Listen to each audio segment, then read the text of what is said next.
Good afternoon and welcome to the South Campus at Macomb Community College for today's MCCAA Eastern Conference contest featuring the visiting Jackson College Jets and your Macomb Monarchs. Now let's meet today's starting lineups. First for the Jets, leading off, center fielder, number 10, Kenyon Miller. Batting second is the shortstop, 6, Landon Devaney. Batting third at first base is 37, Sebastian Nelson. Up fourth, the left fielder, number 7, Jake Hindenaugh. Batting fifth and in right field is 22, Jack Rill. Batting sixth and catching is number 12, Hunter Edwards. Batting seventh, the third baseman, number 20, Jackson Kopis. Batting eighth is the DH 14, Donovan Matamore. And batting ninth, the second baseman, number 9, Owen Madison. On the mound for the Jets is 26, Luke Musinek. The Jets are led by Rick Smith in his 41st season overall as head coach.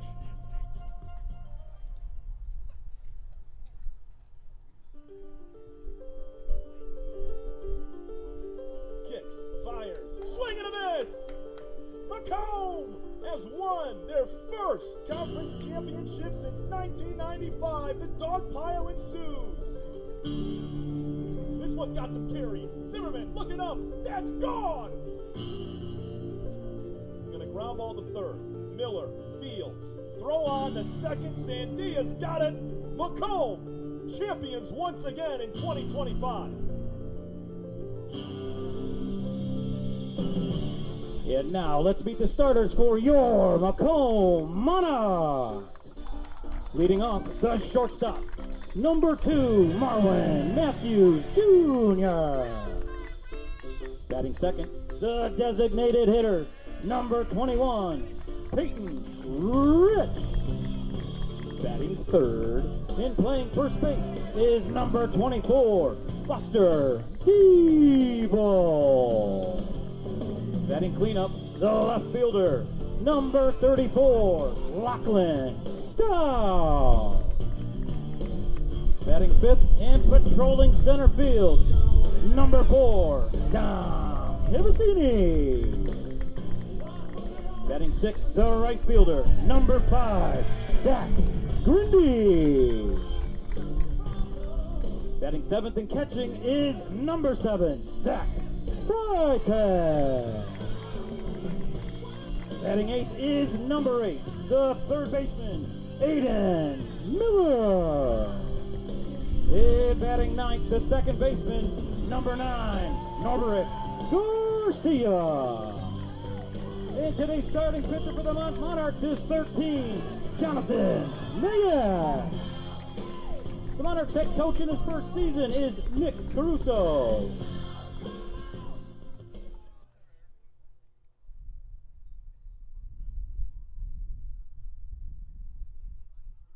At this time, we ask that you please rise if able, and gentlemen, remove your caps for the playing of our national anthem.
Good afternoon, ladies and gentlemen, and welcome to another season of Macomb Monarchs baseball here from Warren, Michigan. It's opening day across Major League Baseball and opening day here at Macomb. Monarch come in at 11-10 on the year, taking on their fourth different conference rival of the season with a polished 3-0 MCCAA East record. The Jackson Jets come to town as Jonathan Mayette toes the slab for the 11-10 Monarchs, rocking a 5-game win streak. The Jets 9-8 on the year, and they started the season 2-8, a 7-game win streak for Jackson. These are two of the top teams every single year within the MCCAA East, and they will square off a little before noon. Had to move up that start time just a couple of hours due to some drizzle that has already started. Hopefully it's able to pass and we're able to get this one in. Jets coached by Rick Smith in his 13th season, 41st overall as a head coach. He has commanded the MCCAA and junior college baseball for nearly 2 decades. And on the other side, first-year head coach Nick Caruso, an assistant over the last several seasons under former head coach Taylor Jolakowski, who is now an assistant with Michigan State University. And he's had this team rolling in conference play. A 3-0 conference record, as I mentioned, beating SC4, Henry Ford, and Mott. 31-9, they've outscored those 3 opponents, including 2 6-inning Mercy Rule wins by 10 or more. This is going to be a 9-inning bout between these two teams as early in the season. Before we get to doubleheader action, they play 1 single 9 in conference play. That is what we have prepped up for you today. Tom Cavanaugh bringing you through all the action. And with Mayette toeing the slab, he's had a pretty strong season through 15 2/3 innings, making his 3rd start, 5th appearance overall with a 2.87 ERA. He's allowed 5 earned runs in those 15 2/3 with just 4 walks and 15 strikeouts. We'll debut the defense behind him, but Kenyon Miller's going to get us started, center fielder for this Jets team, as we are just a few ticks before noon and ready to go from Warren.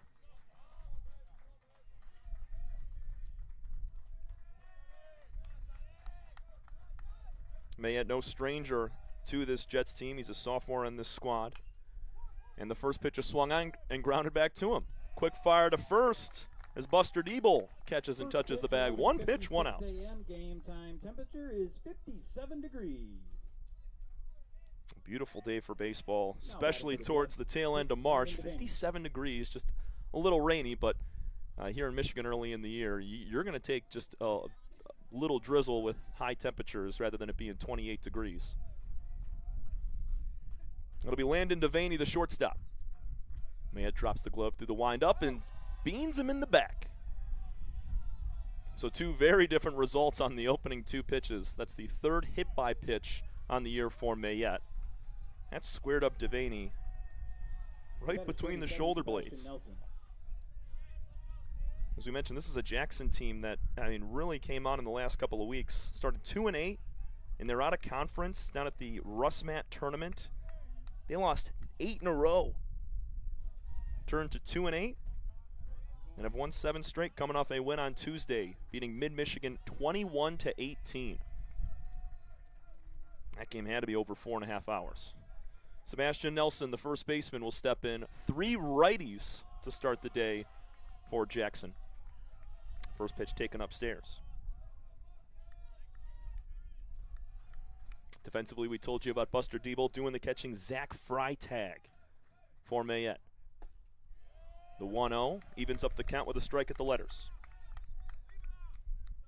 No score, top of the first inning. Jackson and Macomb here from Warren. It's their American flag out there in right field, blowing heavily straight in from right. So not going to have a lot of carry on fly balls today as this is chopped back to Mayette. He's going to look to second, instead offer to first. 2 gone as Devaney moves up into scoring position. So we mentioned Freitag behind the dish. Aiden Miller, the sophomore, at 3rd. The Western Michigan University transfer, Marwin Matthews Jr. He's had one heck of a year leading the team in multiple categories. He's posted over there at shortstop. Norberick Garcia at 2nd, and your outfield left to right is Lachlan Stout, Dom Cavassini, and Zach Grindy. We'll get into Grindy in a moment as that's a strike on the upper outer corner to Jake Hindenaw, the left fielder. We mentioned Mayette, not a stranger to these Jets as he's a sophomore. Grindy actually played with this Jets team last year. transferred over to Macomb. He's posted out there in right. The 0-1. Flown out to Grindy. This one's got some carry down the right field line. Will it stay fair? Yes. Just inside the chalk. Coming around to score is Devaney, and it's an RBI double with 2 outs for Jake Hindenaw. Poked it down the line, had some fade, not enough to keep it foul. And just like that, the Jets up 1-0. And even with a really good ERA for Mayette at 2.87, he's got an opposing batting average of .313. Has not given up a ton of extra base hits. That's just the 4th double. He's given up 2 home runs as well. Nice feeding fastball in the inside corner to Jack Grill. Right fielder today for the Jets. We'll see Luke Musinek toe the slab for them. Mayette middle of the rubber through the stretch. Wave and a miss. It's 0-2. A 2-1 record for Jonathan this year. That's the 21st hit he has given up and 6th earned run.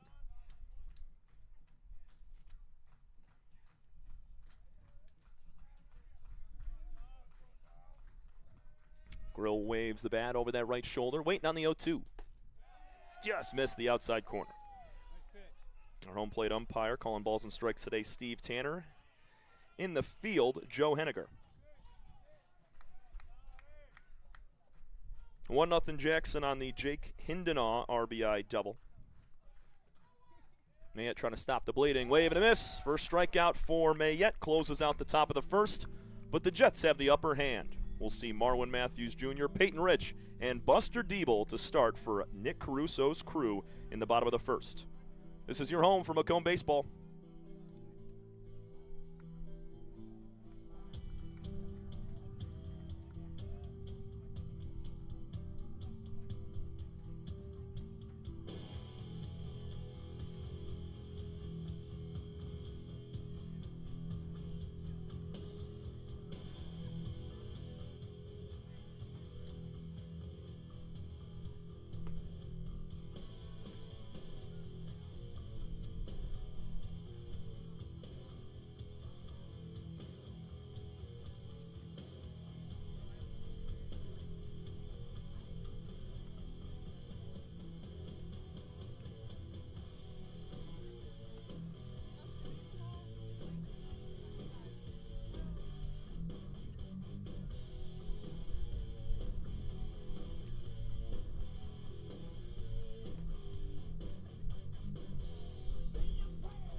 Leading off for the Monarchs, Marwin Matthews to start things off for Macomb in the bottom of the first inning. It's Luke Musinek with a 1-1 record, making his 5th start and 5th appearance this season. He'll starting to wind up. That's shaded all the way towards that third base dugout, and he spikes the first pitch in the dirt.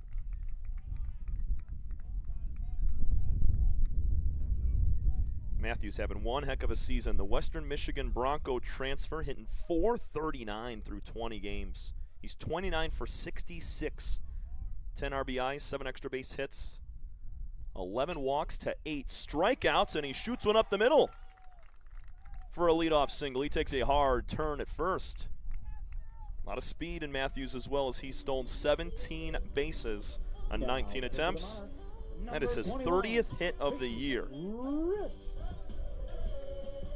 Wasted no time at all to jump on Musinek, who has had an okay start to the season. A 5.14 ERA through 14 innings, and as we mentioned, 4 appearances. More impressive, 20 strikeouts to just 8 walks. He has allowed those 8 earned runs. Matthews at first with a strong lead. They're going to pick back towards him. It's now Peyton Rich's turn. Second-year Monarch. Posting a .368 average. 21 hits. That's good for second best on the team behind Matthews. He's got some extra base power with 3 doubles and 15 RBIs to go with it. Fastball rides high and in, make it 1-0. It'll be Matthews Jr. as we saw. Rich, Buster Diebel, Lachlan Stout, Dom Cavassini. That's your first 5. Quick pick towards Matthews again. He's back in safe. That's the second offer back over on the pickoff.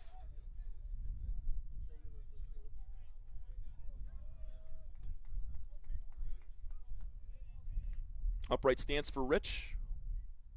Waves that bat calmly. There goes Matthews. Throw down to second is a good one, and Marwin is safe.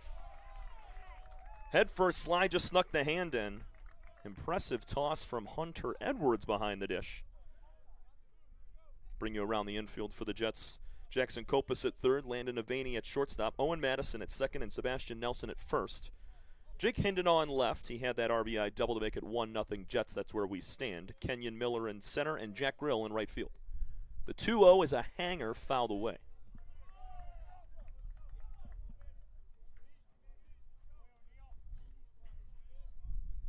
As we mentioned in the open, Macomb has just been tearing up conference opponents. Outscoring them 31-9 in the 3 games around the MCCAA East. Started off with an 11-1 Mercy Rule win over SC4. They then took down Mott 12-1. Here's a sharp ground ball to second, backhanded by Madison. His only play is to first, and that's a productive out for Peyton Rich, going the opposite way, moving Marwin Matthews up to third. The batter, number 24, Buster Diebel. And Buster Diebel, RBI leader on this team. First lefty we'll see all day long. Another sophomore on this team. It's a fairly veteran Macomb team this year. You'll look at the first pitch and slap it foul. Through 20 games, a .323 batting average with 20 hits, 20 RBIs, 6 doubles, 1 home run, and 13 walks. Good for second most through 21 games. Mucinek sets at the shoulders and nearly hits Diebel. Coming to the plate is Matthews as the ball gets behind Edwards, and we're tied. Wild pitch makes it 1 apiece. Just tugging that fastball a little bit was Mucinek. Edwards didn't have much of a chance. He got a little piece of leather on it. So that run manufactured by both Matthews and Peyton Rich. As Marwin stole second, Rich got him to third on the bounce out and was able to take home, as this is a steep backstop here at Macomb. 1-1 Diebel's at the knees, strike 2. Macomb coming off back-to-back MCCAA East championships. Went to the regional tournament last year, defeated Henry Ford in the opening round, and ended up falling in double elimination.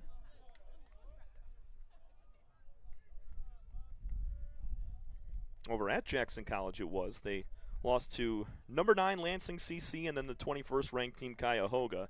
That ended their season. 2-2, swing and a miss. Diebel waves away, and there's 2 gone, nobody on for Lachlan Stout. And Stout with arguably the most pop on this team. 9 extra base hits, 3 triples, and a team high 5 home runs.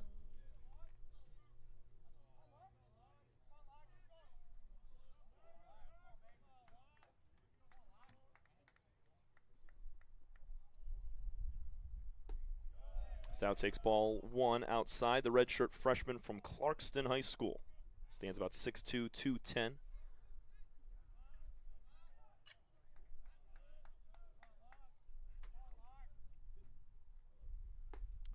Mucinek's 1-0 offering is right down the middle. 1-1's your score, bottom of the first inning. Jets struck first on the Jake Hindenaw RBI double with 2 outs, and A wild pitch brought Marwin Matthews home after his leadoff single. Foul to the screen, make it 1-2. Just one 9-inning ball game today from Warren, Michigan on the campus of Macomb Community College.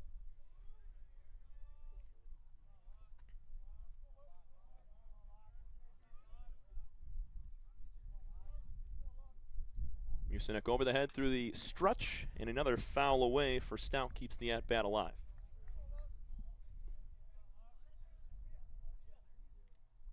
Monarchs started the season 0-4, losing to some of the top talent in both Division II and Division I junior college baseball.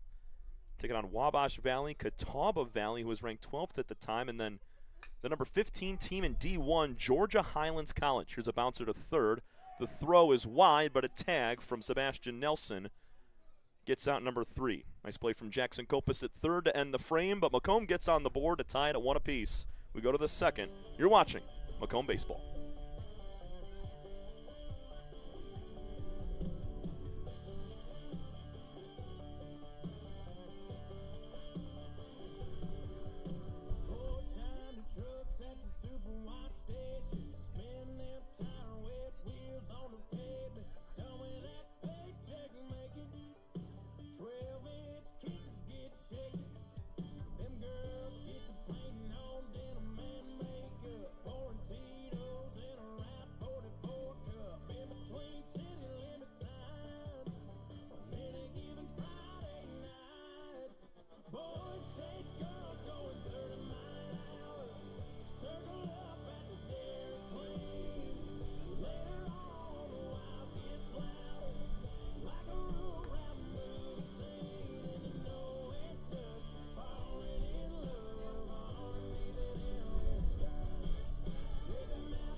Leading off for the Jets is 12, Hunter Edwards.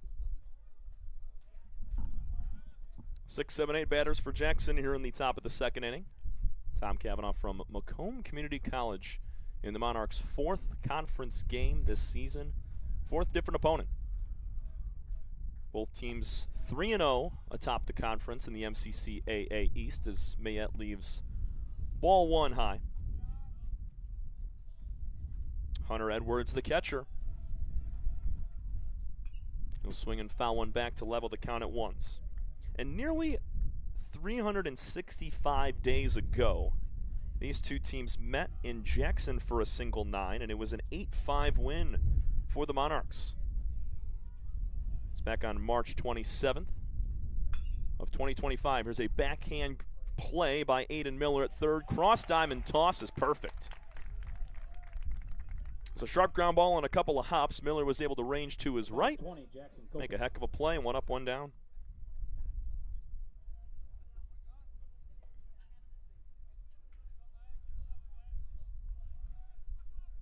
I'll bring up Jackson Kopis. Made the play at third to end the bottom of the first. We're all tied at 1. Mayette has just allowed 1 hit. That was to Jake Hindenaugh as he puts the slider down in the dirt. It was a hit by pitch to Devaney, who came around to score on Hindenaugh's double an inning ago. Soft ground ball to second base. Garcia fields easy, flip to first, and Kopis is out on 2 pitches. Now batting for the Jets, 14, Donovan Manamore. This Macomb team finished 18-7 in conference play a year ago. That was good enough to win it for the 2nd straight year.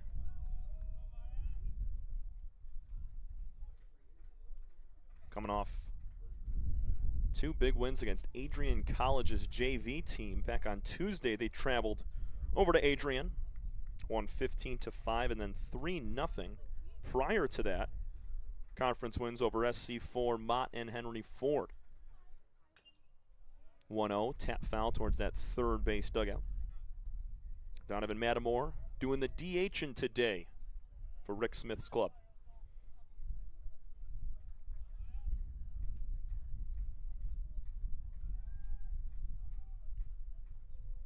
That's 1-1, high and tight.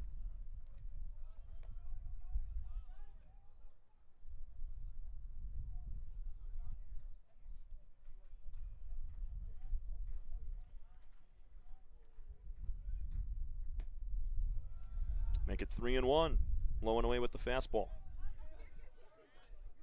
Mayette a year ago, a 6.17 ERA and 11 appearances. He made 6 starts as a Monarch. Finished the season with a 4-3 record. He's going to do a lot more this season. He's one of the top arms. We're going to push to a full count as Matamore fouls it away. It's just 35 total innings for Jonathan a year ago. He's already crossed half of that. And now 16 2/3 innings in just over 5 appearances. The 3-2.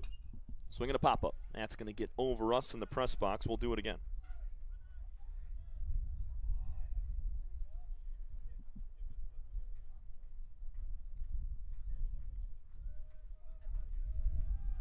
Peers in over the glove. Mayette drops the mitt. The 3-2 is down and away.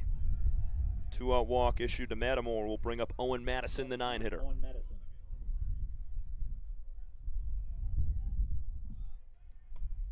And despite that walk, this Monarchs team has done a really nice job of limiting the base on balls. 145 strikeouts on the season coming in, and just 92 base on balls.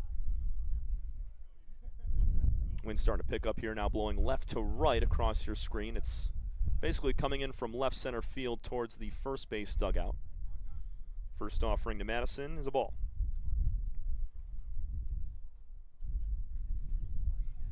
Small lead at first for Matamore. Likely not going anywhere with 2 gone. There's a ground ball fouled on the first baseline.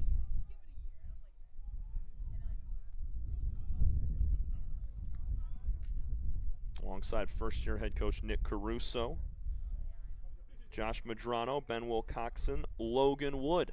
That is your coaching staff for Macomb this season. Mayette's 1-1, another foul ball. Patrick Adams as well. He is your recruiting coordinator and outfields coach. This comes a season after former head coach Taylor Jellikowski won back-to-back conference championships for this team. He's now over with the Michigan State Spartans. The 1-2. Way away. Nice stop from Zach Freitag. Freitag, big shoes to fill. He's taken over with a couple other catchers this season for a mainstay in Luke Babcock last year. And we're going to get into it later in the ballgame. A lot of Division I talent from this Monarch team a year ago. Here's a line drive out to center field. Cavassini back a few steps and puts it in his back pocket for out number 3. Nice swing from Madison, just not enough juice. Jackson will leave one stranded. We'll go bottom 2, all square at 1 apiece. Luke Musinek back to toe the slab for Jackson when we come back. This is your home for Macomb Baseball.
Leading off the bottom of the second for the Monarchs, number 4, John Cavanaugh.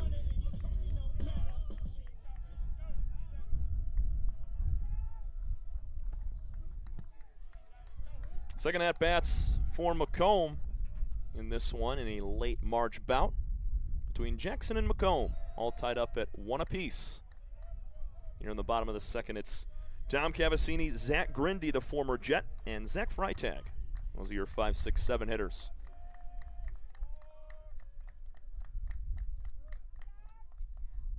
Cavassini takes a breaking ball, high and in, 2-0. Cavassini was a big part of last year's championship team as well.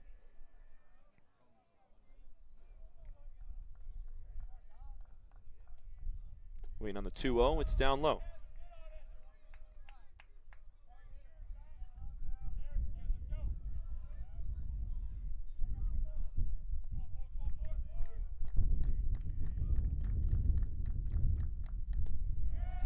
And a 4-pitch walk to Cavassini puts the leadoff man aboard. Dom's 21st walk. Now batting for the Monarchs. And you look up and down this roster right now, there are more guys with a greater number of walks than strikeouts. I mean, with Matthews, 11 walks, 8 Ks. Cavassini now with 21 walks and 14 punchies. It's impressive. I mean, their team total of strikeout to walk ratio is very impressive. Huge swing and a miss from Grindy.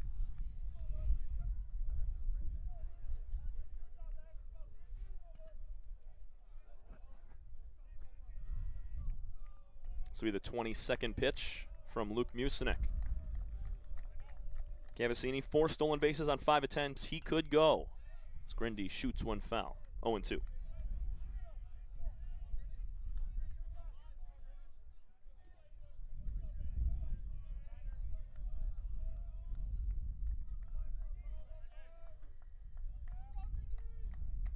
A very upright stance, holds the bat almost still over the left shoulder. And he's nearly hit. He is hit. Just clips him on the pearly white home jerseys for Macomb as he gives a little grin and a chat towards that Jackson dugout that he knows all too well of. Spent an entire season there last year. Grindy, the sophomore from Chesterfield, Michigan, out of L'Anse Creuse North. He hit .350 with 5 homers and 51 RBIs for Jackson last season. That's a huge pickup for the Monarchs, batting in the middle of that order. Zach Freitag with 2 on, nobody out, and he is hit with the pitch. He was squaring around to bunt to advance the runners on a sacrifice, but he'll take first gladly. Something you rarely see. So Macomb will have a pinch runner, Cam Sims, the sophomore. Now in to run at first base for the Monarchs is 25, Cameron Sims. But what you rarely see, as I mentioned, is you hit a guy in the left-handed batter's box, and then the very next pitch hits a guy in the right side. Usually when a pitcher is off, they're missing to one side rather than the other. That was not the case for Mucinek. 3 free passes have loaded him up for Macomb with nobody out. Aiden Miller dig into that right-handed box.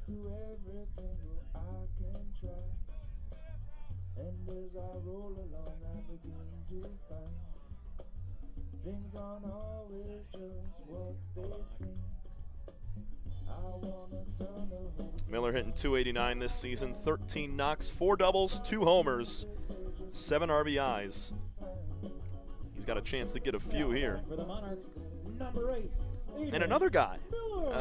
11 walks, 7 strikeouts. His team's plate discipline this season has been money.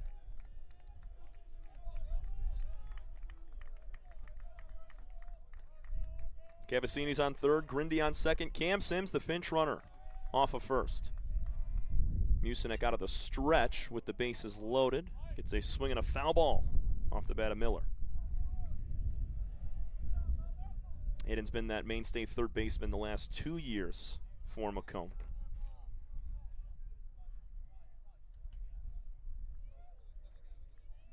Mucinek finding himself in a little bit of trouble.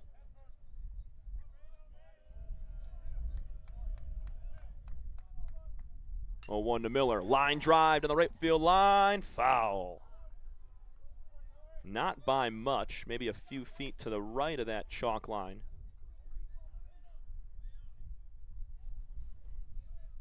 As we know here in Macomb, it's a very wide outfield. Anything down into the corners is trouble for 3 bases for almost anybody. And you hit one out to center field where it's nearly 500 feet. Shoot with the right speed, could have all 4 bases. Mucinek sets at the shoulders on the 0-2 to Miller. Slider down and away. Nice stop from Edwards to save a run.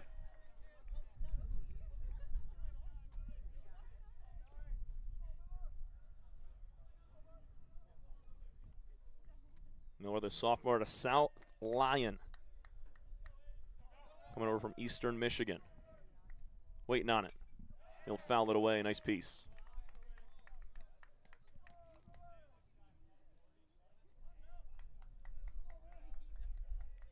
Some big talent coming over to this Macomb squad this year. As you mentioned, Miller 2 years ago as an Eagle. Marwin Matthews from Western Michigan. Lachlan Stout from Northwood.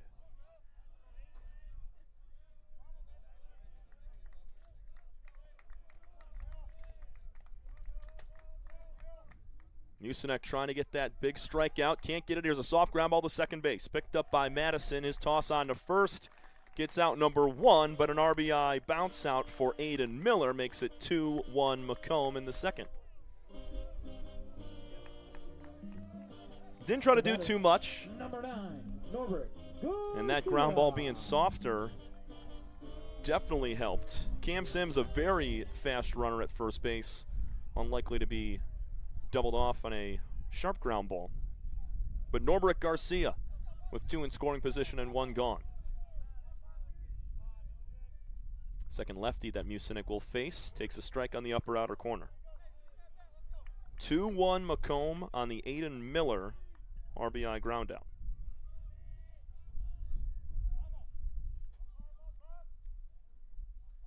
For Miller, that is RBI number 8.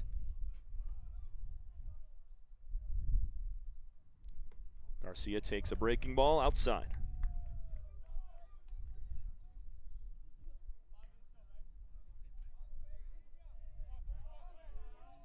Garcia this year, 3rd best average at .333. He's played in just 16 games. 14 knocks out of Allen Park. 1-1 is downstairs. He's at about 5'9", $170. And him and Matthews have controlled that middle infield all year long. Got some extra base pop with 4 doubles and 3 triples. Has yet to hit one out of here. Looking for a couple more RBIs on the year. He's got 10. 2-1. Check swing. Are they going to offer? They do. He did not go. Make it 3-1.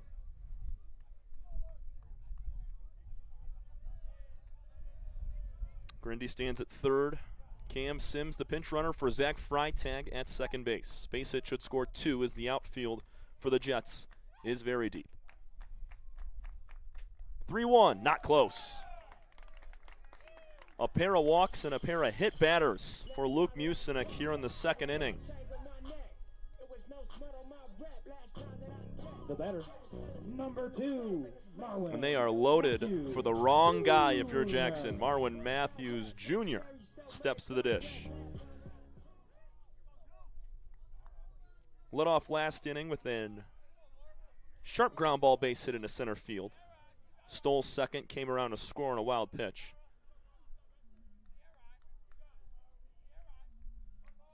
Two-1 Monarchs were in the bottom of the second inning in a 9-inning battle between 2 conference opponents, always at the top of the standings over the last several years. Breaking ball called strike.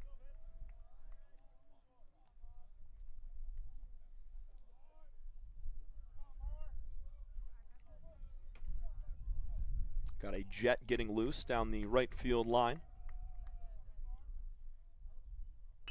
Here's a line drive, base hit into right field over the glove of Madison, and coming around to score, Grindy. Holding at third is Sims. Marwin Matthews delivers once again. 2 for 2 on the day, make it 3-1 Macomb. very impressed with the approaches of these Monarchs early in this game, but early in the season. Usually it takes you to about midway point of the year to really get going offensively, and I'm not talking home runs, doubles. I'm talking situations where the bases are loaded, nobody out, you're down 0-2, and you got to get something in play. Aiden Miller did that. Just kind of flicked one the opposite way. I mean, give Peyton Rich credit, who's at the dish right now. He advanced Matthews in the first inning, who came around to score. And there's Marlin right there, not trying to do too much. Inside-out swing, base hit, gliding over the glove of Madison at second. 31 hits, 11 RBIs for Matthews this year. Unbelievable. Rich fouled off the first pitch. He bounced out to second last time. He'll check his swing, and a foul tip, Steve Tanner says behind the dish. Rich with a furrowed brow, steps out. He'll dig back in. Only one gone, bases are loaded. Macomb has scored 2 in the inning. They lead 3-1. Musinek delivers way outside with the slider. The off-speed just has not been hitting for Luke today. As we mentioned, not the best start to the inning. In the first 5 batters, he hit 2 and walked 2. Just gave up his first hit of the frame to Matthews. Here's the 1-2. Lower outside corner, just missed. It's a good eye from Peyton Rich.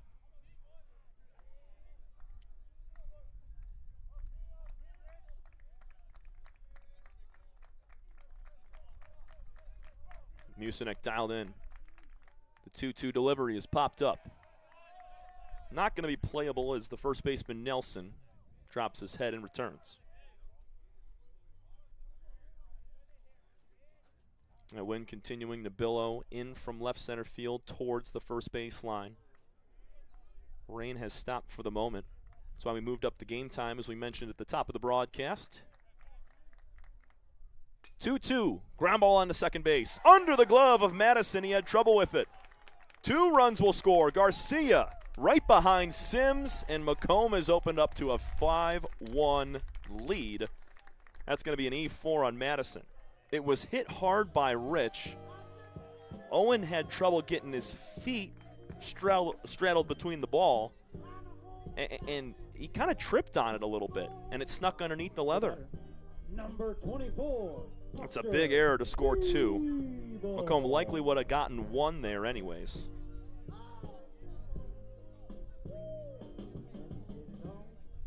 And Matthews, with his speed, able to get to third.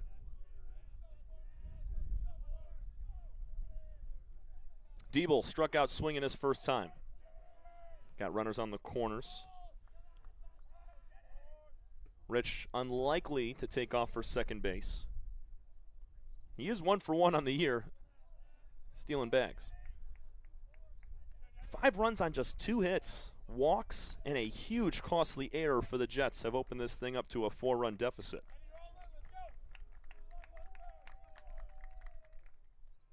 Diebel takes a breaking ball upstairs. Just marveling at the high totals that Macomb has put up in conference play. Now 36 total runs in 3 games and an inning and a third.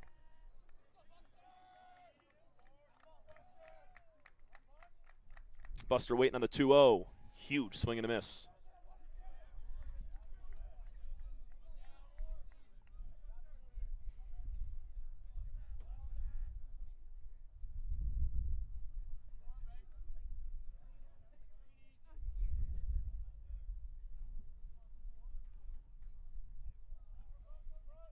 Musinek looking for a big second out. Gets a swing and a miss.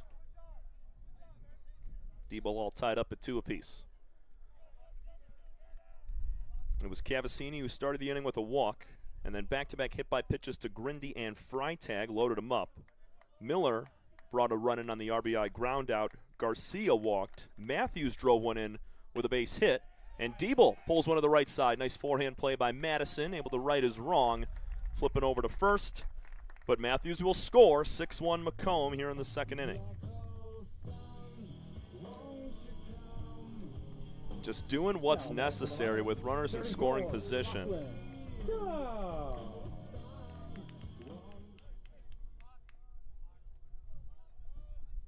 Rich on to second base.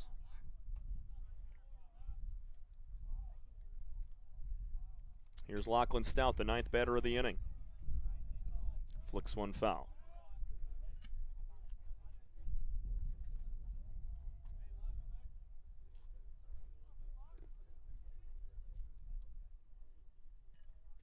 For Diebel, that was his team-leading 21st RBI. Puts Macomb up by a handful early on in this one. We're playing 9. Inside in the hands of Stout, leaves it alone.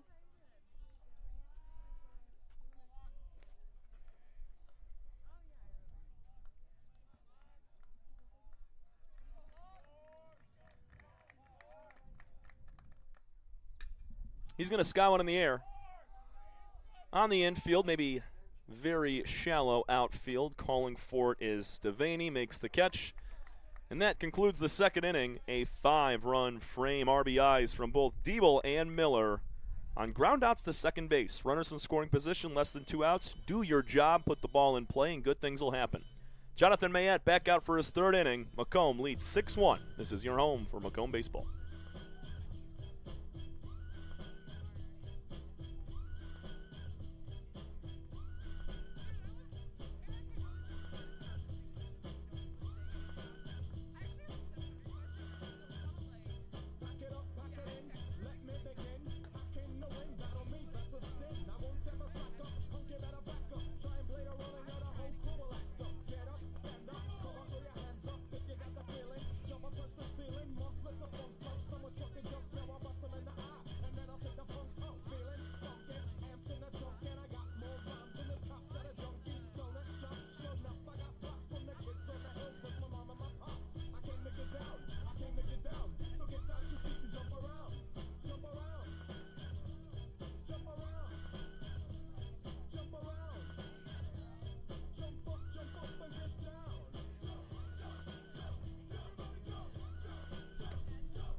Leading off for the Jets is leadoff hitter 10, Kenyon Miller. Kenyon Miller.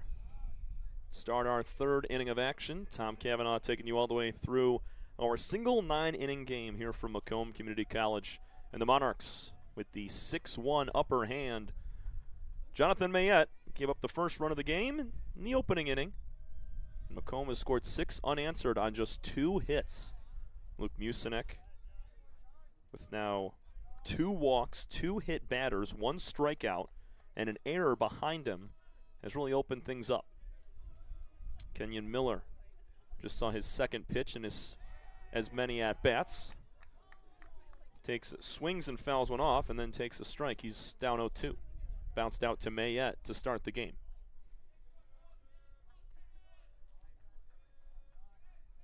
Jonathan's 0-2, breaking ball down in the dirt and outside. It'll be Miller, Devaney, Nelson here in the 3rd.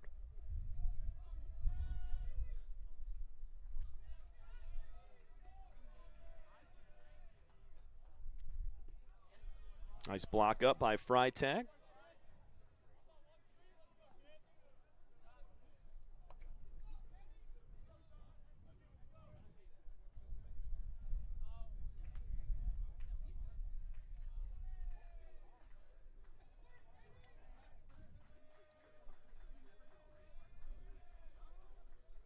Mayette holds that glove over his nose and mouth, peering through. The 2-2 is up top. Last year for Jonathan, he had 34 strikeouts to 18 walks. It's a pretty strong strikeout to walk ratio. Definitely want to lower that walk total, but going to raise it here. The 3-2 down and in.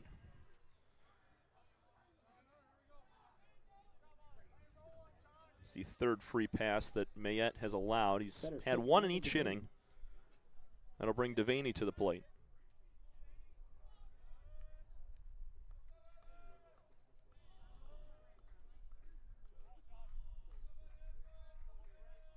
Mayette sets at the belt.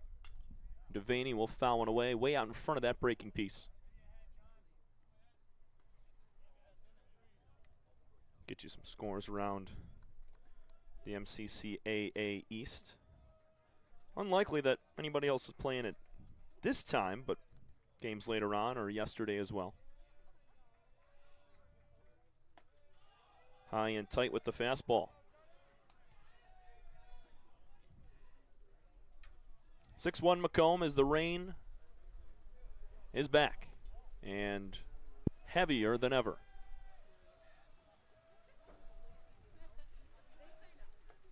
Wave and a miss on the 1-1. Nice off-speed piece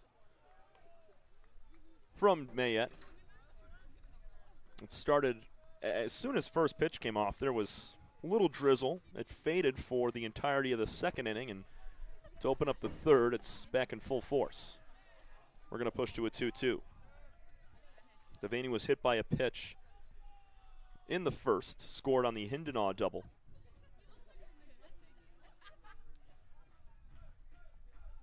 Good lead at first for Miller. Got a chance to go, he won't. Freitag's got to dive into that left-handed box to keep it in front. Back to another 3-2 count, second straight for Mayette. About to hurl his 35th pitch.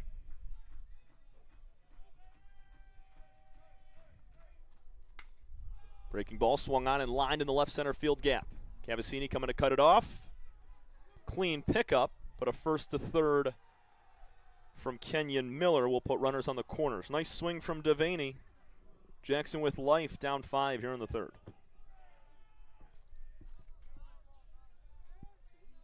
Now batting for the Jets, 37, Sebastian Nelson.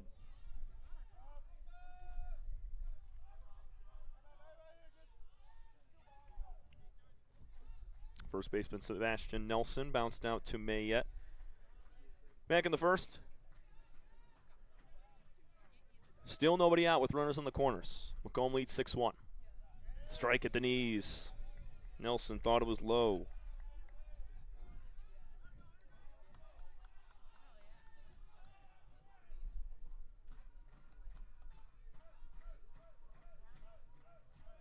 A lot of the games starting at 1 o'clock, just in about 20 minutes around the east. Count evens to ones.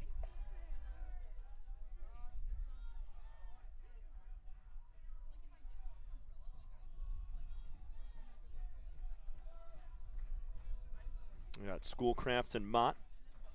It should be underway right now. Henry Ford leading SC 4-1-0 in the third. That's all from Eastern Division play here in the conference.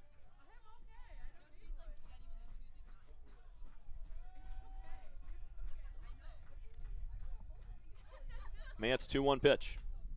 Fouled back.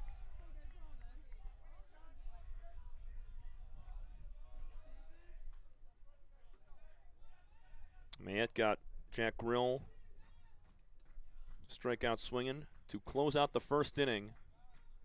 Would love a second one here. The 2-2.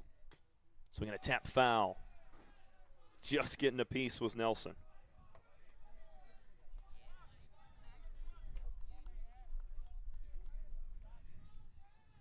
Sebastian this season, 9 hits and 43 at-bats. Good enough for a .209 average. 6 walks, 8 strikeouts.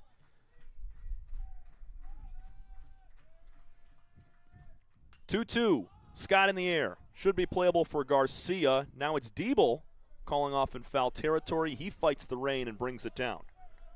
That's a key first out as Nelson was underneath. Better 7, Jake Hindenaw.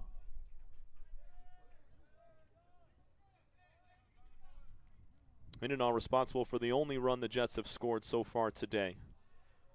Slashed a double fading down the right field line that just barely stayed fair next to Grindy. That gave Jackson a 1-0 lead. It's been Macomb ever since.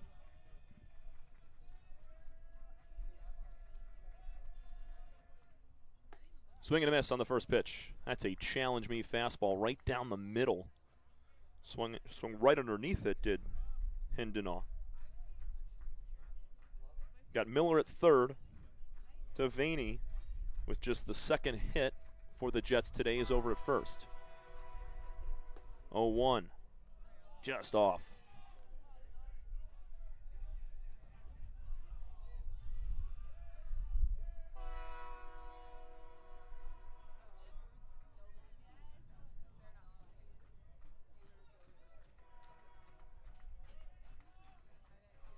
Jonathan sets, checks the runner once, 1-1. Breaking pitch. Broke a little too much off the plate outside. Jackson's making him work into deeper counts. They too have a very good eye at the plate. But their totals much more skewed than Macomb's. Here's a high pop-up out of play foul, make it 2-2. 78 strikeouts to 78 walks to 146 strikeouts on the year for this entire Jets team. That is miles different than Macomb, who coming into today had 102 walks and 108 strikeouts. We're talking offense here. Mayette's 2-2. High and away.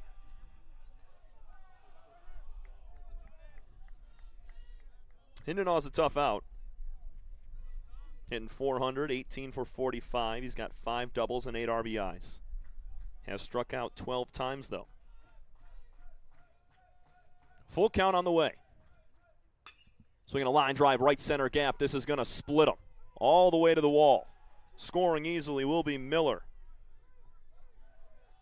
Coming around third is Devaney, and onto third base goes Jake Hindenaw. Make it 6-3 on the 2 RBI triple. And head coach Nick Caruso going to make his way out to the mound to meet with Mayette. So 3 RBIs, including a double and a triple for Jake Hindenaw. He has been the one-man wrecking crew to keep the Jets in this game. We talked about the deep alleys in left and right center at Macomb, and I mean, you split the gap like that, you're going to find yourself with 3 bases no matter what.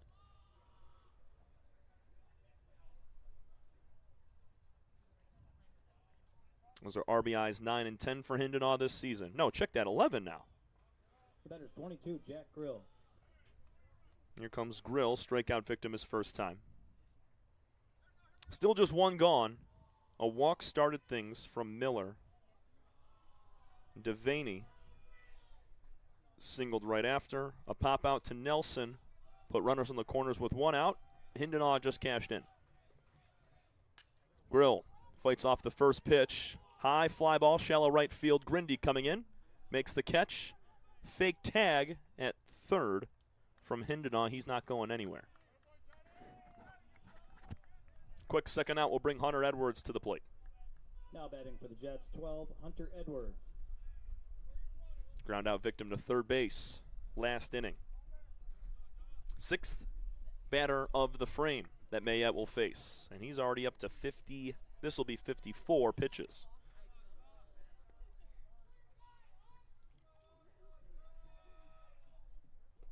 It's in the dirt. It's going to squeak away from Freitag. Not far enough.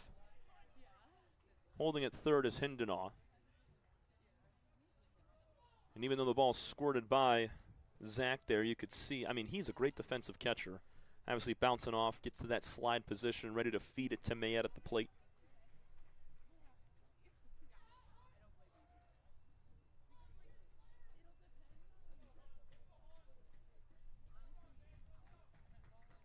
Grill playing in just his 11th game for the Jets this season.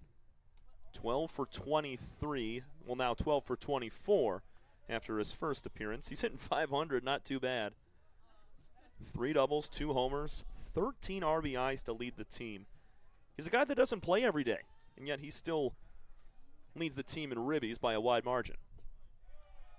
That's down low. 3 balls, no strikes to Grill.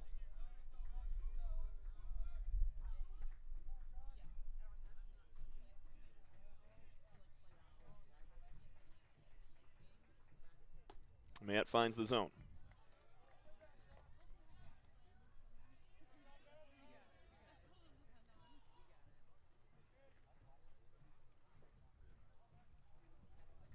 keep the at-bat alive. Wave and a miss. We'll go full for the fourth time in this inning for Mayette. That pitch count getting up there. Full count on the way. Line drive, base hit into center field. That's going to score a run. Cavanaugh cashes in, and Edwards makes it 6-4. Jackson's right back in this thing.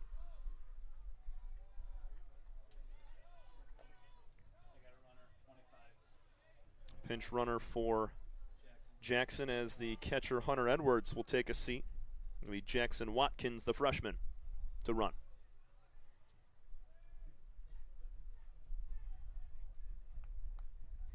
Jackson Copas bounced out to Garcia at second his first time. Waiting on it. Pulls one on the ground to third. Miller takes a step back. Field's clean.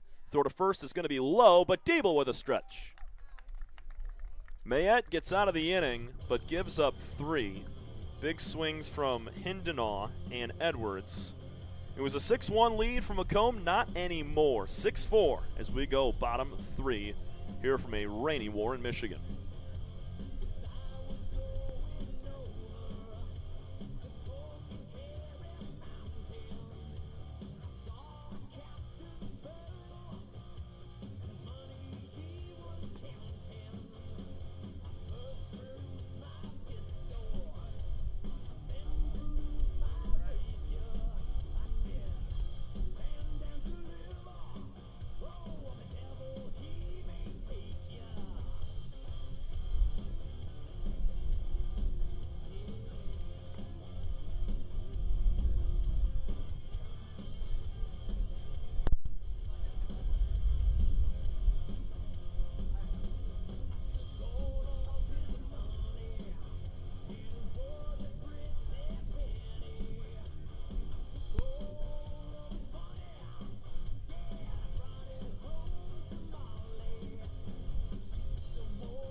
Leading off for the Monarchs, number 4, Dom Cavanaugh.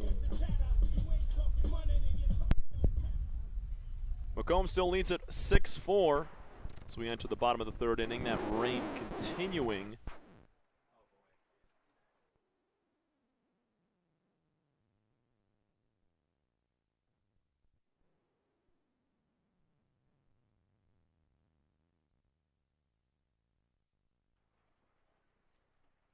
Cavanaugh got everything started back in the third with a leadoff walk. Luke Musinek back out to throw, and Cavanaugh thought he was hit by the pitch, was pleading his case to Steve Tanner. That did not catch him.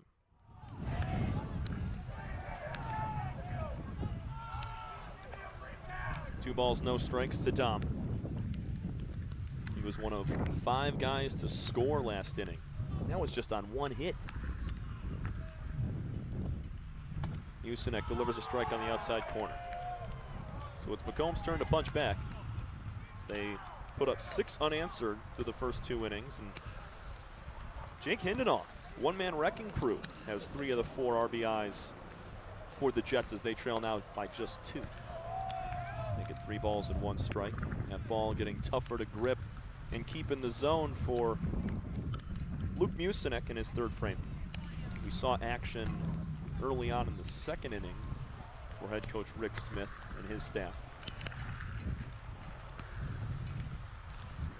But they're going to let Luke go 1 more, or as much as they can. Rain's starting to continue to pour, and time is called by Steve Tanner. We're going to take the teams off the field.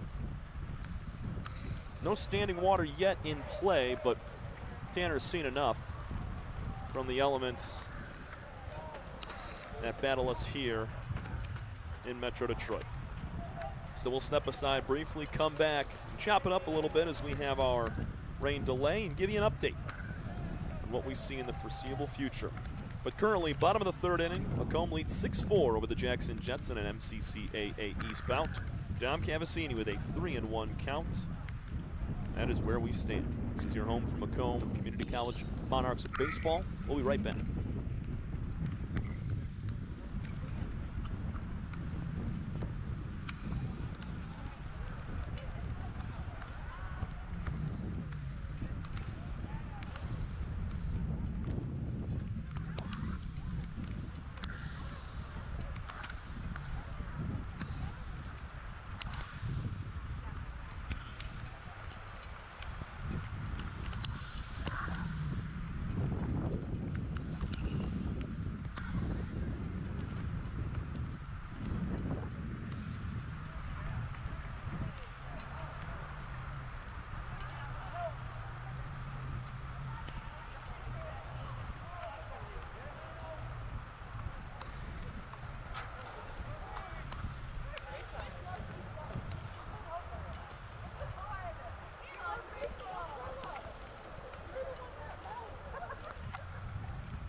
Well, ladies and gentlemen, welcome back to Macomb Community College.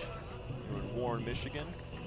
So you can't see it at the moment because there is a gigantic raindrop in the middle of our GoPro camera feeding you the footage of today's game. But we're working on the field. There's some diamond dry out there, and they are prepping it to get going once again. As you can tell from the clear skies, for now, the rain has stopped. It was an absolute downpour that left standing water on the front of the mound and both batters' boxes, which took both teams off the field in the bottom of the third inning. With Macomb leading 6-4, Dom Cavanaugh was the leadoff batter of that bottom of the third frame with a 3-1 count. That is where we would resume. And if all goes well and that rain holds off, we should be back to action. And hate to speculate, but say 20 to 30 minutes, if we can get everything sorted out and that diamond dry holds firm. So I wanted to come back and provide an update, and hopefully we can get up there and wipe off that huge raindrop so see some action. But 6-4, Macomb leads bottom of the third inning in their MCCAA East battle with the Jackson Jets. First meeting of the year between these two teams, and Dom Cavanaugh leading off the inning has a 3-1 count on him with Luke Musinek on the bump. We will see if he comes back out to throw after this hiatus.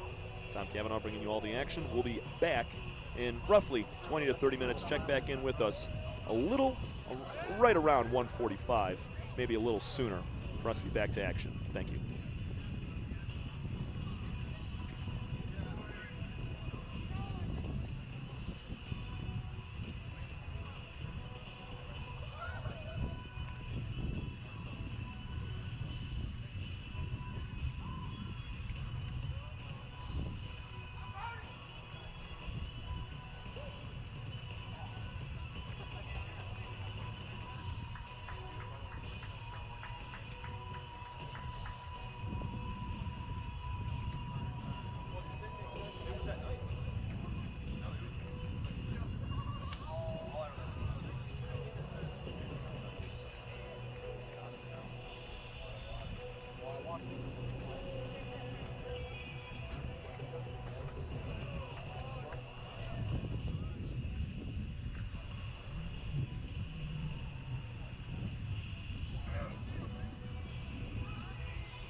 Your attention, please. Now pitching for the Jets as we resume play is 28 Cooper Cumberworth.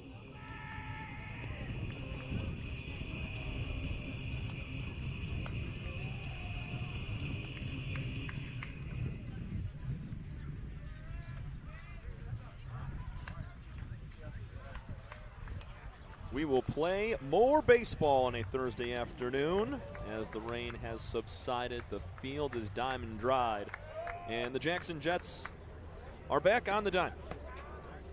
And Luke Musinek, his day is done, as mentioned at the break. We'll be able to kind of recap and give you guys an update. We're starting earlier than I had thought, just a little before 1:40. As Dom Cavacini will resume with a 3-1 count. It'll be Cooper Cumberworth on the mound. The sophomore making his 6th appearance this season. A 2.7 ERA in 13 1/3 innings pitched. 6 walks, 13 strikeouts, 4 earned runs. And they're putting in one of their better arms because this game's close. It was a 6-1 lead for Macomb entering the top of the 3rd. And Jake Hindenaugh and Hunter Edwards were able to combine for 3 more runs to draw it to a 6-4 Macomb lead. But the rain, as soon as the bottom of the 3rd started, came on quick. It was a downpour for about 5 minutes, and that was just long enough to pool standing water on both batters' boxes and the mound. But nothing a little diamond dry can't fix, and we're back to play. About a 45-minute delay. That wind in right field, a lot lighter than what it was to start the game, but still blowing in straight away from right. The 3-1 pitch is at the knees. 3-2. Cavacini was ready to toss the bat and head down to first. Cavacini walk and scored his last time a little over an hour ago.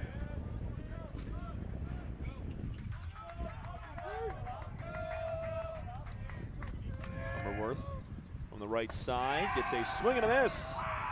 Cavacini strikes out to start the bottom of the 3rd. Cumberworth with a challenge me fastball at the knees, blew it past him. Starter for the Jets, Luke Musinek, finished 2 innings, 2 hits, 5 runs, 2 earned, 2 walks, and a strikeout.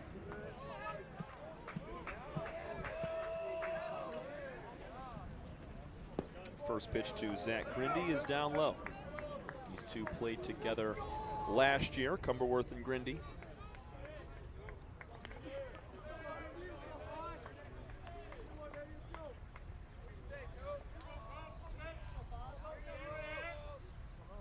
Cumberworth's been a heavy diet of fastballs, mixes in his first off speed. That breaks in right at the belt. 1-1.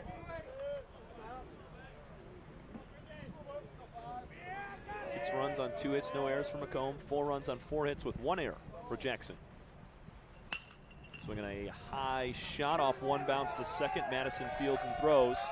Caught the lip of the infield grass. It was a nice swing from Grindy, but he bounces out for out number 2. The batter, number 7, Zach Freitag. Catcher Zach Freitag will dig in.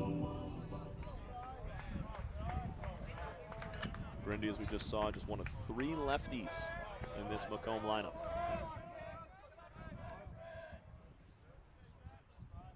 Freitag will swing and miss.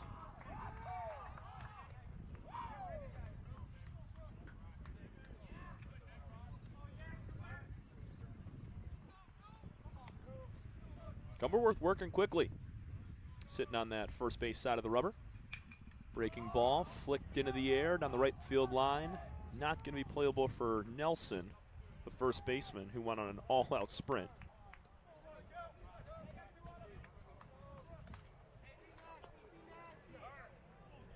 Freitag just 3 hits in 17 at-bats. He was hit by a pitch and scored his last time. Just playing in his 12th game this year. Hailing from Clinton Township, went to Chippewa Valley, standing at about 5'11", 205. Twirls that bat, waits for the 0-2. Yes, he did. Drop 3rd strike. Edwards going to have to fire down to first. and Cooper Cumberworth. In a relief appearance after the rain delay, a pair of strikeouts, and a 1-2-3 inning to boot. We go to the fourth. Macomb still clinging to a 6-4 lead. We're out of the rain delay, and hopefully the drizzle stays away. Trying to get all 9 in here from Macomb. This is your home for Monarch Baseball.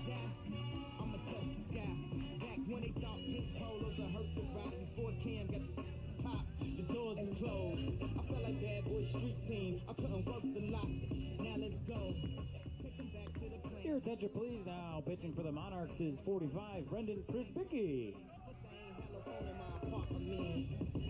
Let's take him back to the club. At least about an hour I stand online. I just wanted to dance. I went to Jacob an hour after I got my advance. I just wanted to shine. Jake's favorite line, dog, in due time. Now he look at me like, damn, dog, you what I am. A hip-hop legend. I think I died in an accident, cause this must be heaven. I gotta testify. Come up in the spot looking extra fly. For the day I die, I'ma touch the sky. Gotta testify. Come up in the spot looking extra fly. For the day I die, I'ma touch the sky. Now let's take them high.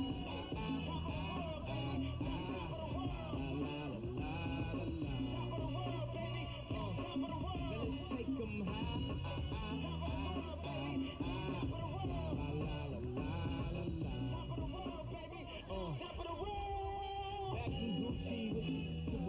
Back with Slick Rick got the pop, and I'd do anything to say I got it. Damn, them new loafers hurt my pocket. Before anybody wanted K-West beats, me and my girl split the buffet at KFC. And dog, I was having nervous breakdowns like, man, these that much better than me, baby. I'm going on an aeroplane, and I don't know if I'll be back again. Sure enough, I sent the plane tickets, but when she came, the ticket things became different. Any girl I cheated on, she cheated on, couldn't keep it at home, thought I needed a knee alone. Trying to right my wrongs, but it's funny them same wrongs help me write the song. Now I gotta testify. Come up in the spot looking extra. Jonathan Mayette's day is over for Macomb, and with that 45-minute rain delay, it's very tough for starting pitchers or whoever the pitcher is at the time to stay in the game. It'll be Brendan Prisbicki, the sophomore. Second right-hander. We have yet to see a lefty from either side. Still very early in this one. We reach the top of the fourth inning in a 6-4 game. Macomb with the upper hand. And the first pitch to Donovan Matamore is a ball. Prisbicki, the sophomore from Macomb, playing in his backyard out of Dakota High School. He'll get one on the ground to Matthews at shortstop. Clean field, throw on to first is in time. Easy first out. We'll bring up Owen Madison now. Prisbicki this season, a 6.38 ERA, making his 6th appearance. 18 1/3 innings pitched. 13 earned runs on 26 hits in that time. Just 6 walks and 17 strikeouts. Those 17 punch-outs, the most of any Monarch so far this season. Slider outside off the plate to Madison. Check some scores around the MCCAA East. As here in Macomb are the only 2 undefeated teams in conference play at 3-0. Everybody else with 2 or more losses. Here's another chopper on the ground between short and third. Nice play from Miller. Throw in the dirt. Picked by Diebel. Miller left it low, but that soft dirt, due to the rain, kept that ball down, and Diebel with a textbook pick. 2 gone.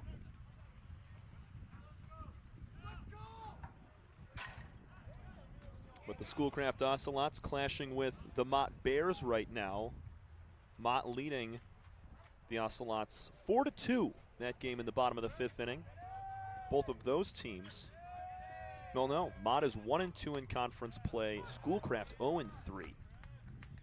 And the other game on tap, Henry Ford. They sit tied for 3rd place at 1-2 in conference. They have a 2-0 lead over SC4, another team with a 1-2 conference record. So, I mean, it's very top-heavy at the moment. Obviously, things are going to even out as conference play continues, but Jackson and Macomb tied for that top spot. 0-2 pitch to Kenyon Miller is off the plate. Looked really good out of the hand of Prisbicki. That game between Henry Ford and SC4 in the top of the 6th. Henry Ford, the team that Macomb defeated in the opening round of the district championship last year over at Wayne State University, moved on to play at Jackson. We mentioned earlier in the broadcast, lost to both Lansing and Cuyahoga, 2 top 25 teams in the country. Miller fends off a breaking ball out of play. 2 balls, 2 strikes, 2 outs. Miller at the plate. He's 0 for 1 with a walk and a run scored.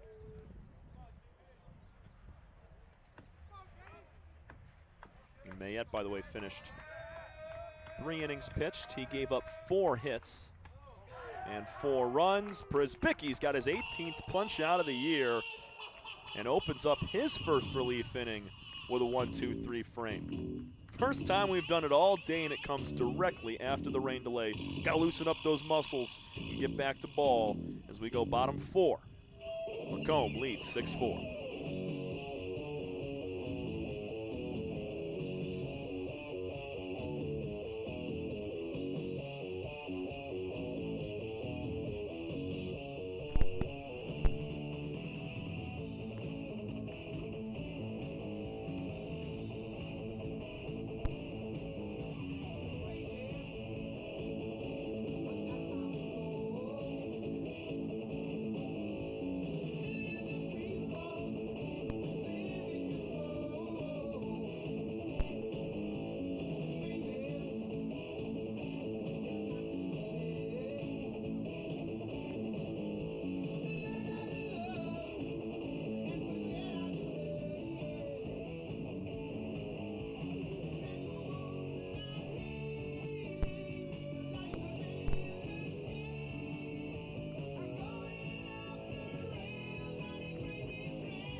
Leading up for the Monarchs, number 8, Aiden Miller. 8-9 one-hitters for the Monarchs here in the bottom of the 4th. Tom Cavanaugh bringing you all the action from Macomb's campus here in beautiful Warren, Michigan. Sun is peeking out now, and hopefully that rain is able to stay away for the rest of our contest. Miller with a line drive single to right center field on the very first pitch. RBI ground out, and now an opposite field knock for Aiden. That'll bring Norberick Garcia to the plate for the 2nd time today. Walk and a run scored back in the 2nd. Interested to see how this Jets defense behind Cooper Cumberworth will set up here. Garcia definitely a threat on the base path, so laying down a bunt could definitely be something in his bag. It'll be Jackson Kopis at third base, in on the grass cutout in front of the bag. Nelson at first will hold on the runner. Great first inning for Cooper Cumberworth in the 3rd. Garcia looking to bunt. He gets it down, right back to Cumberworth. He'll field, throw to first. It's low. They get the out, but a sac bunt from Garcia moves Miller into scoring position. Well done from Cooper to secure out number 1. That's a really good bunt from Garcia if he is able to put that down one of the lines. Preferably down that third base line, but putting it back to the pitcher, it's really tough to find a way on. When you do, bring it right back to the guy closest to the baseball. Marwin Matthews has had one heck of a day so far. Pair of base hits, pair of runs scored. Already up to 31 hits this year.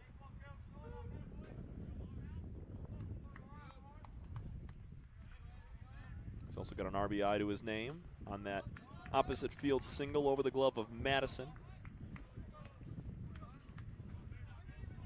Count moves to 1-1 on the former Western Michigan Bronco. Played in 11 games for Western a season ago as a true freshman. He'll foul off the 1-1 back to the screen. He was 5 for 19 with 4 RBIs, 4 walks, and 7 strikeouts in very limited time playing out of the MAC at the Division I level. Played his high school ball at Detroit Edison. Hailing from the 3-1-3 out of Detroit. Here's the 1-2. In the dirt, blocked up by Edwards.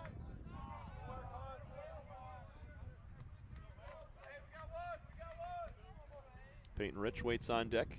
Brought in 2 runs on a sharp ground ball to second. That was misplayed by Madison right under his glove. Cumberworth now got to work with the runner in scoring position for the first time. 2-2. Fouled away. That was jammed in on the hands of Marwin. Able to fight it off.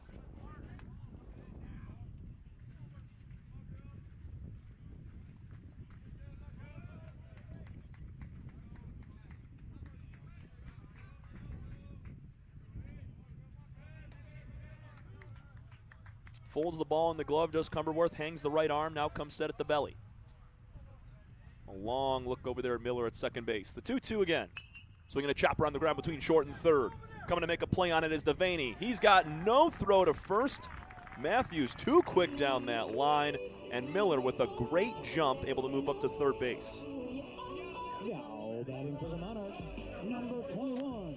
We're going to count that as an infield single for Matthews because I don't think Devaney had any chance of getting him on a cross-body throw to first. 3 for 3 is Marwin Matthews now, and expect him to take a look at stealing second base once again.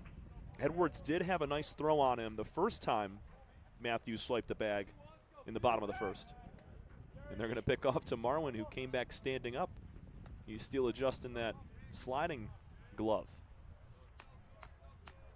Corners with 1 out for Peyton Rich. He's 0 for 2 today. Reached on that error. Brought in 2 runs on the hard ground ball that got under the glove of Madison. Matthews doesn't go, breaking ball high and tight. Macomb leads 6-4. We're in the bottom of the 4th inning. 2 teams riding high win streaks. 7 straight for Jackson, 5 straight for MCC. The 1-0, way upstairs.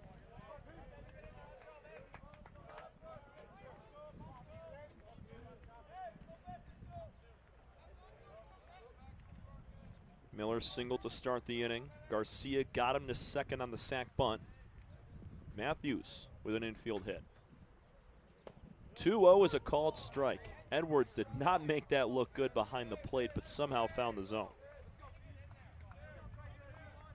It was not the intended placement of the pitch, as Edwards was not set up on that lower inner corner. He had to move his entire body there. Was late doing it, so it looked a little funky, but found the zone. 2-1 pitch down low as Edwards turns the glove over to keep it in front. Hitters count for Rich. He's got runners on the corners. Like to think that Matthews takes off here, but got a freeze. He hears the crack of the bat. Only 1 out. They're going to pick back towards Marwin again.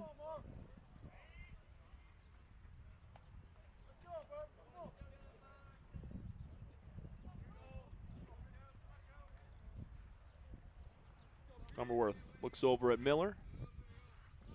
Now stares home. The 3-1 pitch flicked out of play. We're going to go full.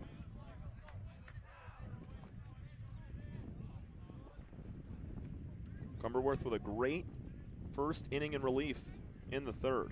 Pair of strikeouts and a ground out. Has not had the same success here. He's given up 2 hits in the first 3 batters of the 4th.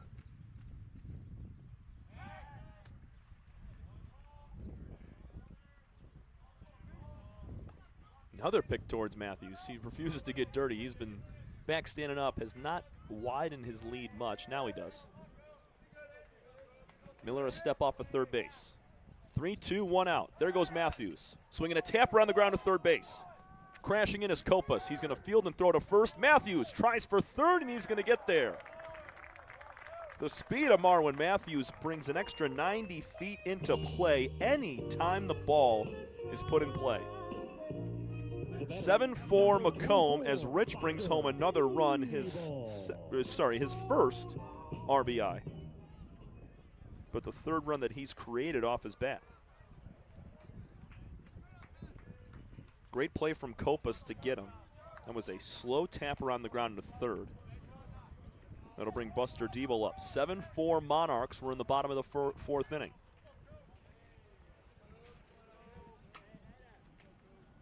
Diebel swings and drills one to right center field. This one's got some carry, and it is off the wall on one bounce. Matthews scores easy. Diebel's going to pull up at second base with an RBI double. Great swing from Buster. Jumped on the first pitch and belted it in the gap.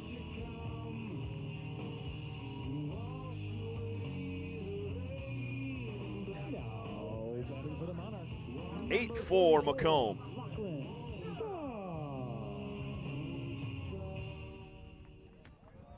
Lachlan Stout, the former Northwood product. Did not play in Northwood. He was a redshirt.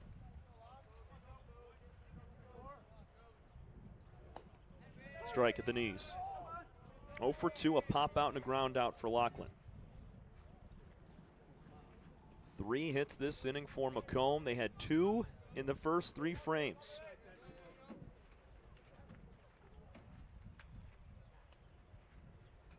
Stout's going to chop on the ground to third. Copas. Fields moving his body towards first. Nice strike on to Nelson will end the inning. Aiden Miller got it started with a single. Marwin Matthews was able to put a couple runners on. Peyton Rich and Buster Diebel cash into Macomb with an 8-4 lead as we head to the 5th. Brennan Prisbicki back onto the bump. This is your home for Macomb baseball. We'll be right back.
Leading off for the Jets, 6, Landon Devaney.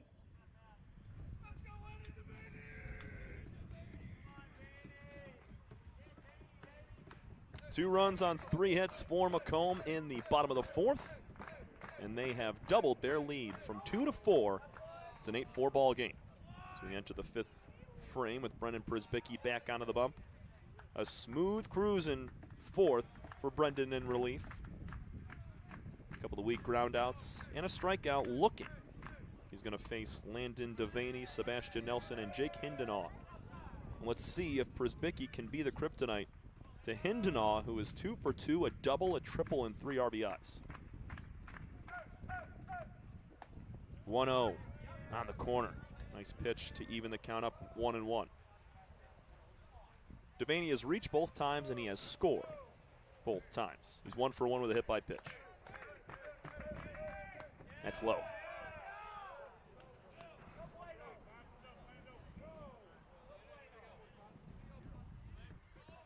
Prisbicki, another guy that's going to have high usage this year. He threw a fair amount a year ago. Make it 3 balls and 1 strike.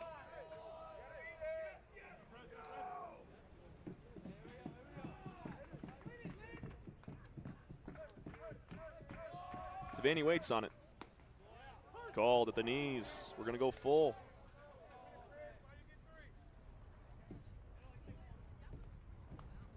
But for Prisbick, he had a 2.89 ERA last year through just 18 2/3 innings. He's thrown almost all of that this year. Swing and a miss on the 3-2. Down and away, Devaney. The batter's 37, Sebastian. Had to go after it. It was a strike, just couldn't catch up. I want to give a huge shout out as well to Jackson Jets athletic director Courtney Ivan, hosting last year's regional tournament, and such a gracious host for myself. Sports information director Tim Johnston is able to call every game from what was an incredible tournament of action. I mean, Kellogg, they were awesome. Lansing Community College. I must have watched 40 home runs in an 8-game span. It was nuts. Incredible baseball out of the MCCAA and beyond. Here's a ground ball on to third off the bat of Nelson. Clean field by Miller. Cross diamond toss makes it 2 outs. Going to be looking forward to that again this year, taking place in early May. An opening round on May 7th and 8th at the higher seeds host site. And then the 14th through the 16th. Thursday through Saturday will be the Region 12 tournament. Jackson will host again. They have a beautiful campus, beautiful field. Here's a deep fly ball to center field. Cavanaugh reaches up and makes the catch a few feet from the warning track. Prisbicki able to get the best of Hindenaugh, but not easily. Jake just sent one to the wall, and Cavanaugh made a better play. 6 straight retired for Prisbicki as we go bottom 5. Macomb 8, Jackson 4.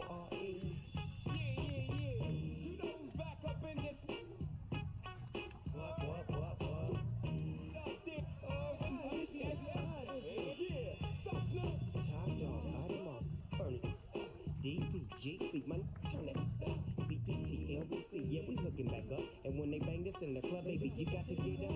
Thug. Yeah, they giving it up. Low life, yo life, boy, we living it up. Taking chances while we dancing in the party for sure. Slip my when she got in the back door. Looking at me strange, but you know I don't care. Step up in this just a swinging my talking. Walk if you're down with the set. Take up with some and take this jet out of town. Put it down for the father of rap. And if you get cracked, jet your track.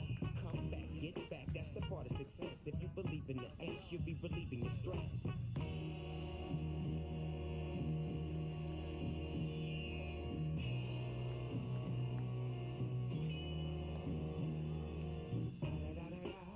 It's the D.R.E. Dr. Dre. You know I'm mobbing with the D.O.double-G. Here comes the money. Here we go. Leading off for the Monarch, number 4, Dom Cavanaugh. Cavanaugh, Grindy, and Freitag here in the bottom of the 5th inning. Dom made one heck of a grab to end the top half of this frame to finally put an end to Jake Hindenaugh's reign. Cooper Cumberwith back out in relief. Came in for Luke Musinek, who just went 2 innings, and his day was cut short due to the rain delay. But before the rain really came down strong, there was already movement from Cumberworth in the bullpen. Cavanaugh, excuse me, kept off the 1-0. That's a breaking ball for a strike.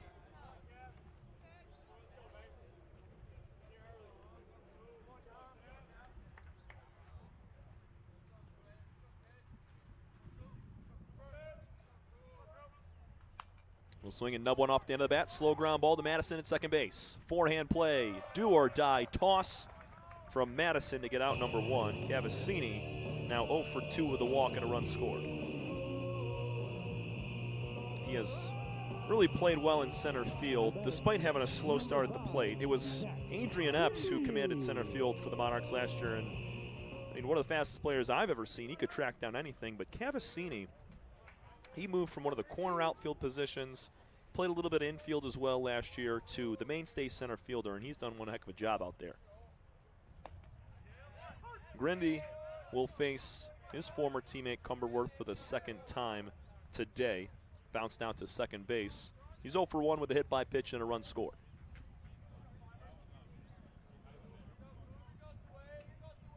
One of the few righty-lefty matchups that Cumberworth will see, and he gets a rollover ground ball. Nice PFP from Cooper for out number 2. Grindy bounces out for the second time.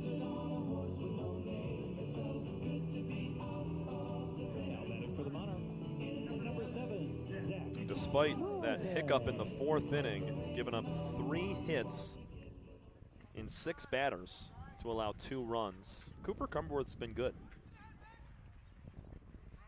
At a 1-2-3 third, he's on the brink of a 1-2-3 fifth. Freitag takes a breaking ball down and out.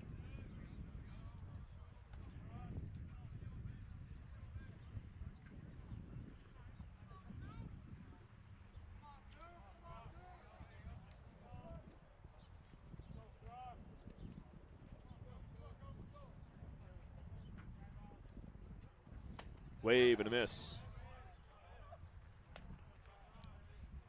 Freitag, one of 2 strikeout victims at the hands of Cumberworth today. I mentioned Freitag just playing in his 12th game as he laces one back to the screen.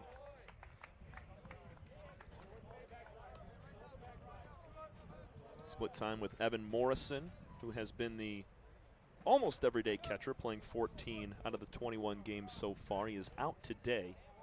Hopefully to get him back on Saturday. Macomb will take on Schoolcraft at the Corner Ballpark in Corktown. Pulled fastball in the dirt from Cumberworth.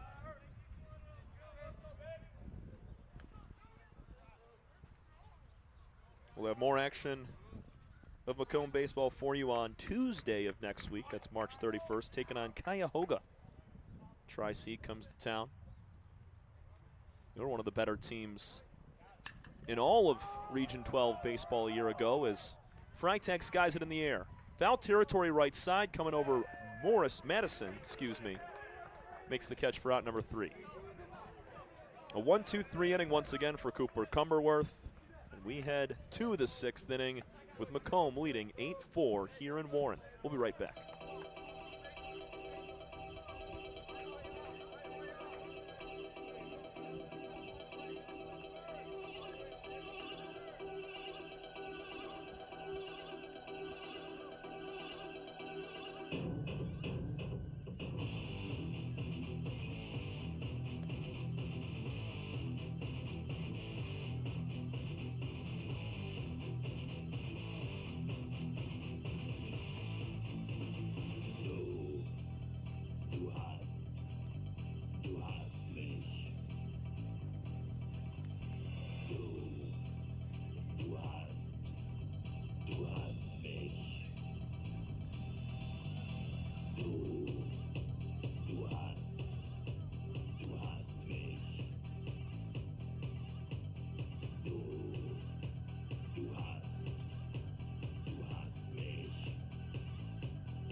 Leading off for the Jets, 22, Jack Grill. Brennan Persbecki riding high off 6 straight retired, facing the 5, 6, 7 hitters. As the Jackson Jets look to mount a comeback once again. They trailed 6-1, battled it back to 6-4. Macomb added 2, and that's where we sit at an 8-4 Monarch lead in the top of the 6th inning. Folks, we're playing 9 today. We're not going to get into doubleheader conference action until the turn of April. April 2nd on the road in Flint. Macomb will take on the Mott Bears and then turn back over on the 4th, which is a Saturday, back here at home. Strike called outside corner. It's quickly 0-2 after Grill fouled off the first pitch.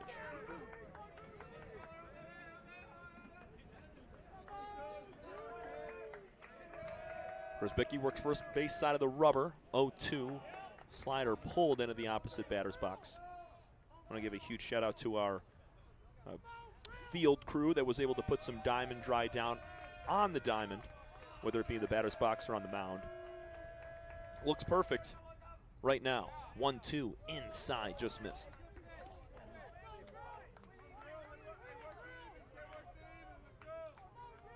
Can't give you a report on the outfield.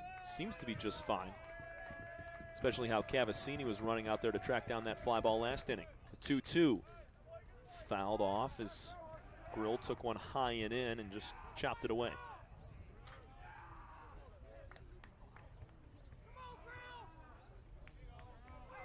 Przybicki coming up on 20 pitches through 2 full innings of action. Here's the 2-2. Swinging a tap foul just off the end of the bat. Speaking from experience, when you get one off the end of the bat like that, it doesn't feel good on the hands. But these guys are definitely fortunate to have 65-degree weather at the end of March, because it doesn't feel quite as bad as if it was 30 degrees. 2-2 again. High, but fouled away. Przybicki got in the chase.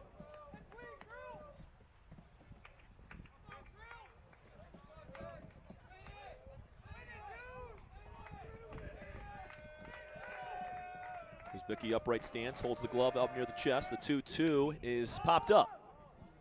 Przybicki points to the sky as Miller comes into foul territory right in front of the coach's box and puts that away. Good battle from Grill, but nonetheless, it's out number 1.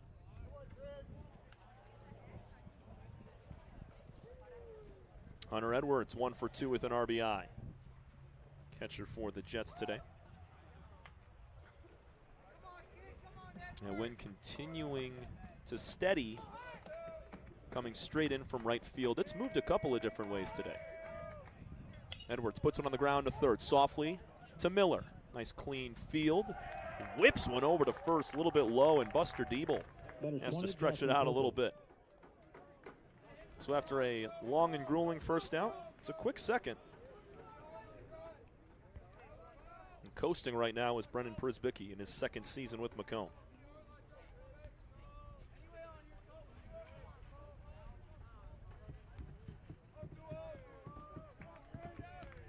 It'll be Jackson Copas 0 for 2. He's put both on the ground.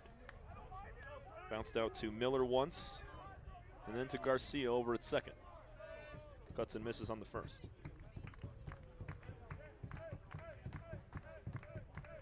Burton's 0-1.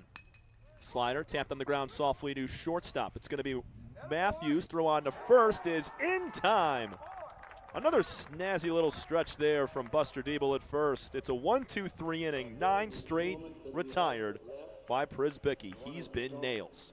We go bottom 6. Macomb still leads 8-4 as the Jets will bring Cooper Cumberworth back out for a 4th inning of action. This is your home for Macomb baseball.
Half of the 6 is number 8, Aiden Miller.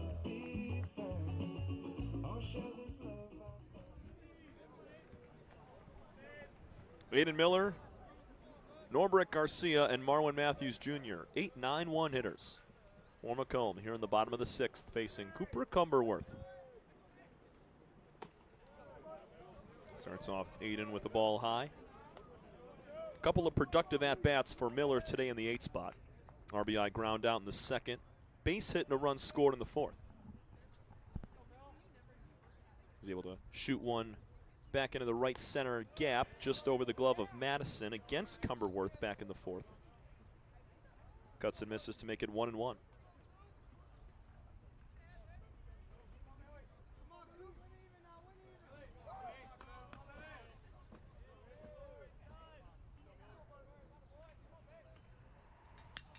Now Miller strokes one to left field. This one's got some carry. It's off the wall. Just past the glove of Cavanaugh. On to second goes Miller. The relay throw is wide.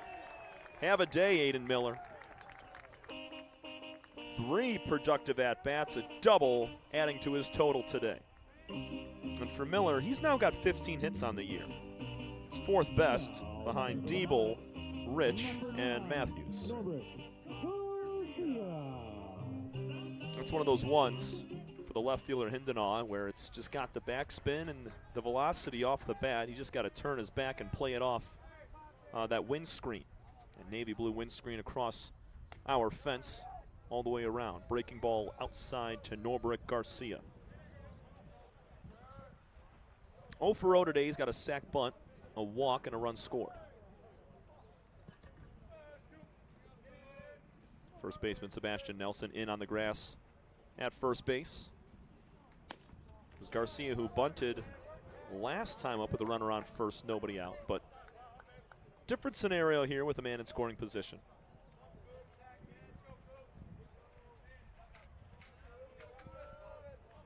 Garcia coming off a heck of a game against Adrian College back on the 24th as he waves and misses. Count moves to 2-1. He's tied for the team lead in triples with 3. He had 2 of them against Adrian. A pair of RBIs and a pair of triples, not too bad.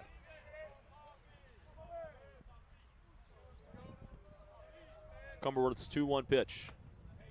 Almost caught the inside corner. Instead, it's 3 balls and 1 strike.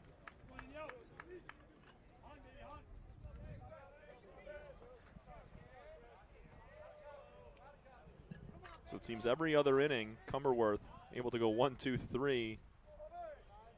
And that other side, he's given up some hits. Garcia flicks it away. We're going to go full. It's a tough chase there. Fastball riding high and away from the lefty.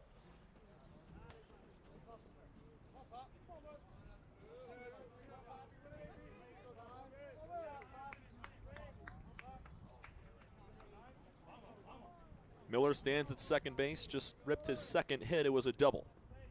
The 3-2 to Garcia. Swinging a foul ball down the left field line. Got Matthews on deck. So worst case scenario here to be productive for Garcia is a ground ball to second, moving Miller over to third.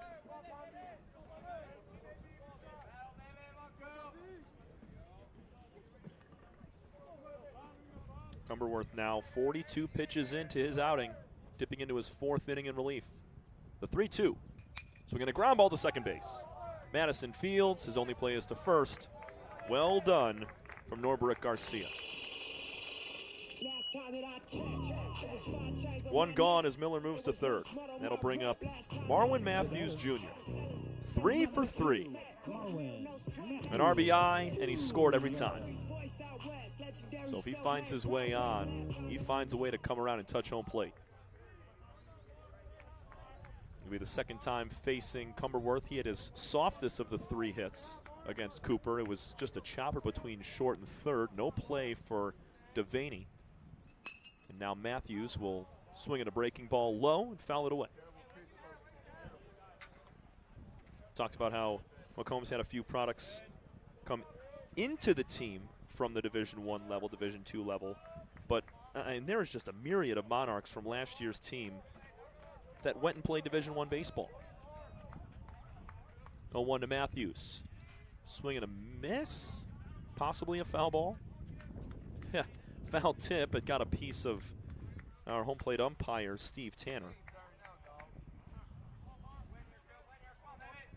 No balls and 2 strikes to Matthews. But if you followed along with Macomb over the past year, 2 years, you'll recognize some of these names. 2 guys over at Mercyhurst and Luke Babcock and Riley Ames, pivotal pieces to last year's championship team. 2 pitch to Matthews is a base hit into right field with the infield in. Make it 9-4 as Miller comes in. 4 for 4. 4 singles and 2 RBIs for Marwin. The batter, number 21. He doesn't try to do too much, man. He takes exactly what the pitcher gives him. That is the sign of a good hitter.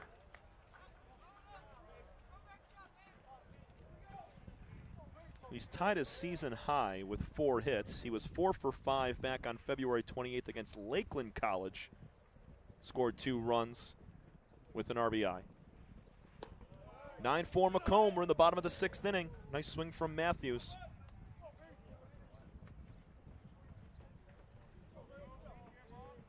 And this is something. In each of the last 3 games, Matthews has scored 3 times. Against Henry Ford and Adrian, he crossed the plate 3 times in both. They pick over towards him. He's back dirty.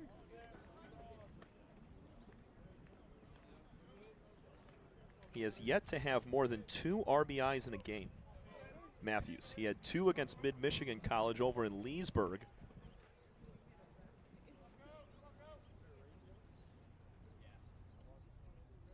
There's the 1-0. Breaking pitch upstairs to Peyton Rich. Inning was started by Miller's line drive double off the wall in left center. Norbert Garcia got a job done and bounced out to second to move him up, and Matthews goes the opposite way for a base hit to right.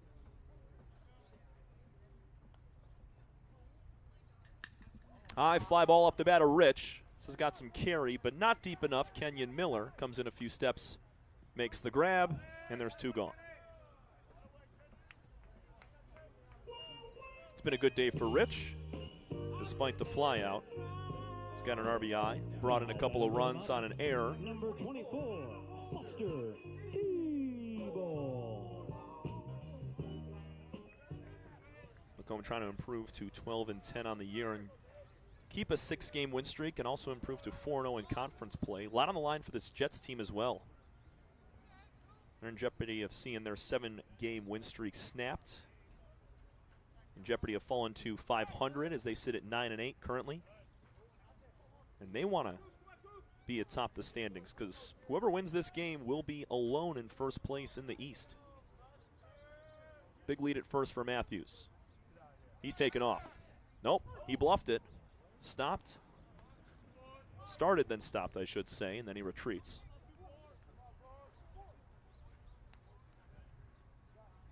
One for 3 with a pair of RBIs for Buster Diebel.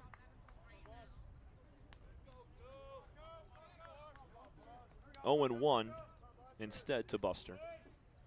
They called that a strike.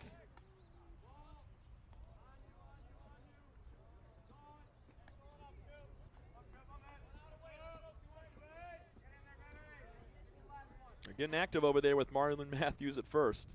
Want to keep him close. Cumberworth doing a nice job of it. There goes Marwin this time. Edwards no throw. Second stolen bag of the day. Make that 19 on the year. It was Adrian Epps of last year's team that broke the single season steal record. And we'll see if Marwin can get there. He's nearing 20. We're still fairly early into the season. 1-1 pitch to Buster. Breaking ball, a little bit high. Get you that official number of what Epps had in one season last year. I know it was in the 40s. Towards the end of the year, he was stealing second, then stealing third. He was doing it with ease. He was able to reach that mark. 2-1 is a high fly ball off the bat of Diebel into center field. Miller in a few steps. He'll put that in his back pocket for out number 3. But Marwin Matthews, 4 for 4 day, just drove in his second run of the game. And Macomb now leads 9-4. We head to the 7th inning. Brendan Przbicki has been nails, and he's back out for another frame. You're watching Macomb Monarchs Baseball.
Latter third of our ball game getting underway. A 9-4 lead for Macomb here in the 7th inning. Brendan Przbicki. Wow, that's all I can say about what he's been able to do since entering the game in the 4th after our rain delay. Strike called at the knees. It'll be Donovan Matamore, Owen Madison, and Kenyon Miller, 8-9-1 hitters. Swinging a line drive left center field. Coming over and making the catch on the run is Lachlan Stout. Nice swing from Matamore, just hung up in the air a little too long. And the closing speed of Stout in left center field, very nice. Here's Madison, 0 for 2 day. Line out and a ground out.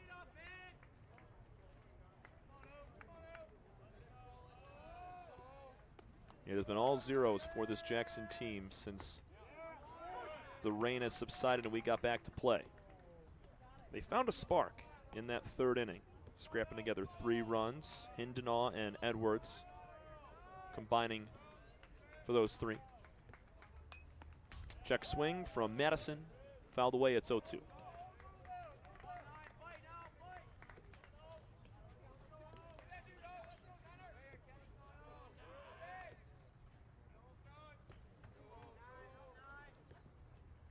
Deep breath from Przbicki, the 0-2, down and away.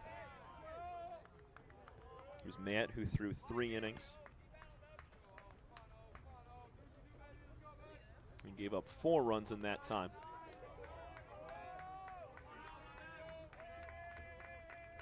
That's everything Jackson's been able to muster. 2-2, that's just off.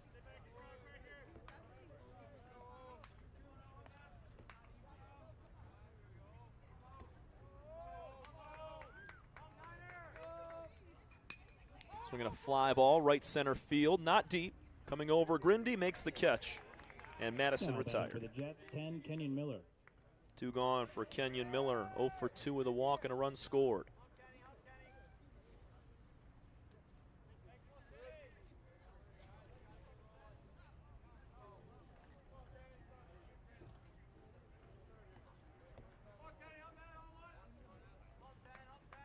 Give you another update around the MCCAA East. Henry Ford leading SC 4, 3-0 in the top of the 8th inning.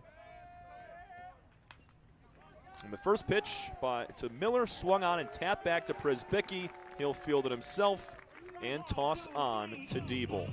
12 straight retired. Przbicki, come on, man. We go to the stretch, bottom 7 in just a moment. Macomb with a 9-4 advantage here at home.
Monarchs looking for some insurance. As we head to the bottom of the 7th, Lachlan Stout, Dom Cavassini, and Zach Grindy. Cooper Cumberworth still tilling the slab.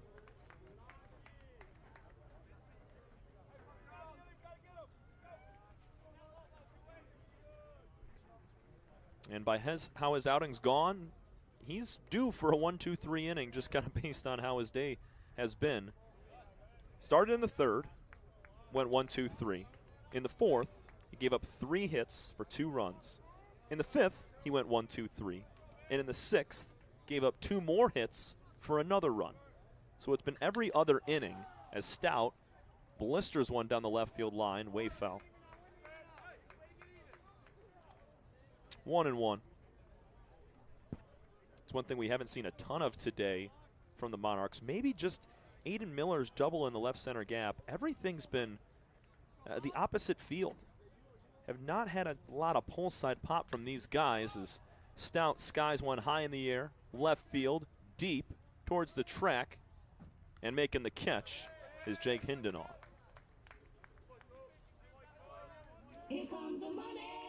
Gave it a ride. Caught that jet stream a little bit. And no wind to speak of at the moment. It's all but died down as our American flag in right field next to our scoreboard is at rest.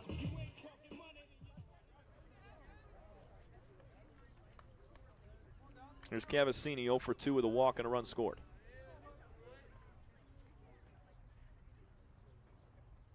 Makes a breaking ball low. He started off what was really the turning point for this Monarch team, putting together a 5-run second inning.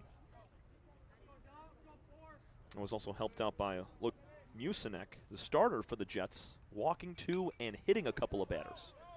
Cavassini pops it away, foul.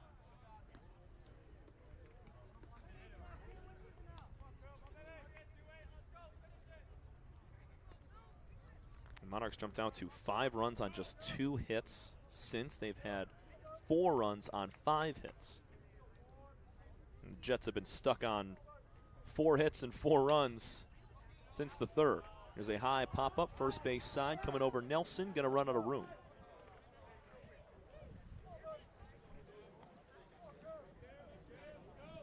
I want to get back to some of those former Monarchs that are playing at the Division I level. Didn't have much time as Marwin Matthews quickly drove in a run last inning. But mentioned Ames and Babcock, Oliver Barkle over at Merrimack now, Vincent Cowdery, one of the all-time home run guys here at Macomb. I mean, he and Brady Kruzuk, who we'll mention later, just a ton of power. Vincent's over at George Mason. Matt Hanneman, who's another big hitter, is at Bradley. Kruzuk, in his second year with Central Michigan, after being one of the best hitters that Macomb has seen in a long, long time. And then 3 guys at Mount St. Mary's in Ryan McKay, Alex Mendez, and Brandon Rice. Cavassini Another pop-up. This one should be playable. Cumberworth, the pitcher, coming over, and he makes the catch. Converging, Kopus, the catcher Edwards, and Cumberworth takes care of it himself. Cavassini pops out, 2 gone. But that's just a laundry list of guys right there, and really speaks to the program that head coach Taylor Jellikowski from years past was able to bring in just that type of talent, develop that talent, and help recruit them to the next level. Because in junior college baseball, it's just 2 years, and these guys have opportunities and eligibility to play elsewhere down the line.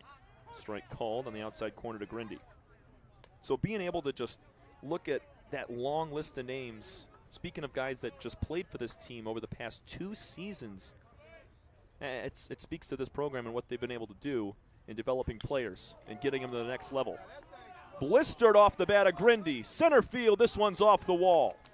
Hit that ball nearly 450. He's going to, no, he's going for third. Grindy wants a triple, and he won't have it. He is out at third base. Jackson Kopus is loving it against his former teammate. Grindy tried to stretch a no-doubt double into a triple. 8-6-5 goes the putout. Heck of a swing from Grindy, but got a little overzealous against his former team. We go to the 8th. Macomb still leading by 5. It's 9-4. Przybicki back to toe the slab.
Top 8, Macomb 6 outs away from their 12th win of the season and a 4-0 start to the conference here in the MCCAA East. Tom Cavanaugh bringing you all of today's action from Warren, Michigan on the campus of Macomb Community College.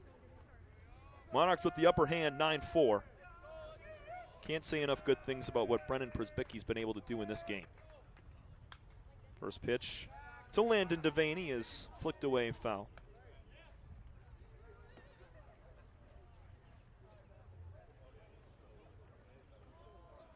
.12 straight retired by Przybicki. Just 1 strikeout in that time. His defense has been nails behind him. Here's a pop-up. First base side, foul territory. Diebel, with a little bit of room, makes the catch 2 feet away from the fence. Just barely stayed in play. That's 1 up, 1 down. It's just efficient pitching right now from Przybicki. Not getting deep into counts. He's hammering the zone, his off speed being thrown at the right times and also for strikes. Here's Nelson. A couple of ground outs and a pop out. He'll take strike 1 at the letters. That's just good stuff right there. Start him off with an off speed that hits for a strike. Another pop up. Freitag, the catcher, whips off his helmet. Does he have a chance at it? No, it falls foul, just beyond the fence. Like a bat out of hell, looked up, threw off the mask, and just sprinted over to the backstop fence. Quickly 0-2. 13 retired, 12 have been in play. Just one punch out, looking for number 2. Here's the pitch. High. Jake Hindenaugh has not hit the ball softly at all today. He waits on deck. 1-2. Strike 3, got him. Breaking ball.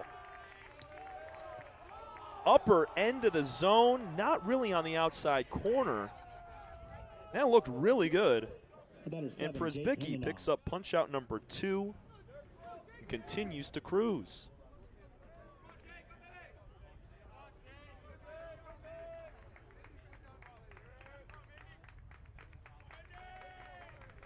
Here's Hindenaugh. Cuts at the first pitch and fouls it away. Jackson had a 1-0 lead in the top of the first inning when Hindenaugh had an RBI double against Jonathan Mayette. Followed that up with an at-bat in the third that resulted in a 2-run triple. In the fifth, he put one nearly to the wall on Cavanaugh. Made a nice play on the run. He's 2 for 3, takes that pitch down and away. Definitely the premier hitter in this Jets lineup that's going to take them far this season. And more matchups to come between these two later this year. 1-1. Swinging a foul, gets off a fry tag. He looks to be just fine.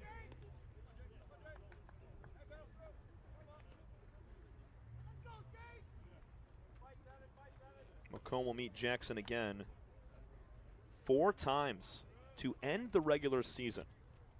2 at home on Thursday, April 30th, and then on the road at Jackson on May 2nd. That's a Saturday. So we'll not meet these guys again for nearly a full month. Przbicki, he's been efficient, 45 pitches thrown. He's got a 1-2 count on Hindenaugh. Outside corner, got him looking. Przbicki's new nickname is Royal Caribbean, baby. He's cruising. 15 straight retired. We go bottom 8. 9-4 lead for Macomb over Jackson here in Warren.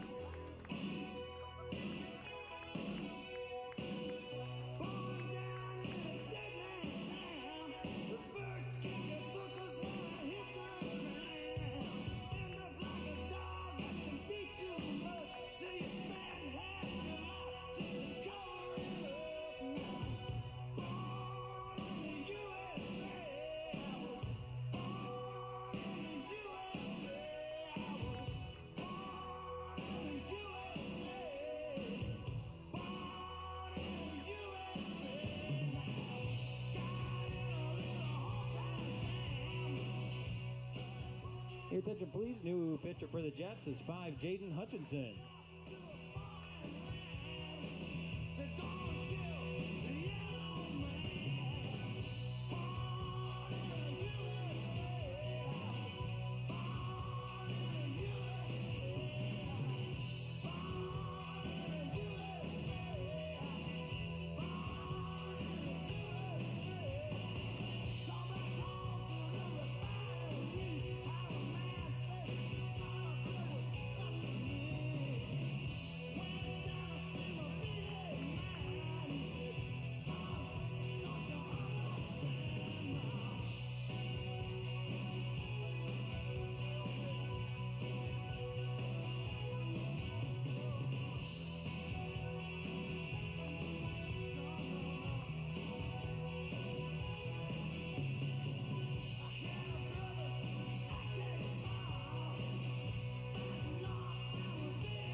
Bottom of the 8th inning, and Cooper Cumberworth's day is done for the Jackson Jets after allowing 3 earned runs on 6 hits with a pair of punch-outs in 5 innings.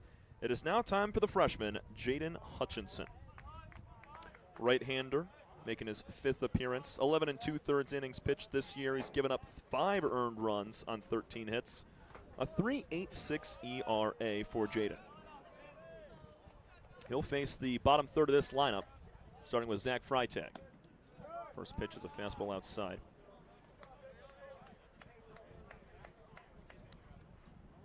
Brendan Przbicki had just 1 strikeout in the first 12 batters that he faced. Retired all of them. And then he end caps the 8th with 2 more.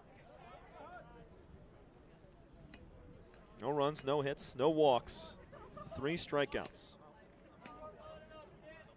through 5 innings. The 1-1 is low.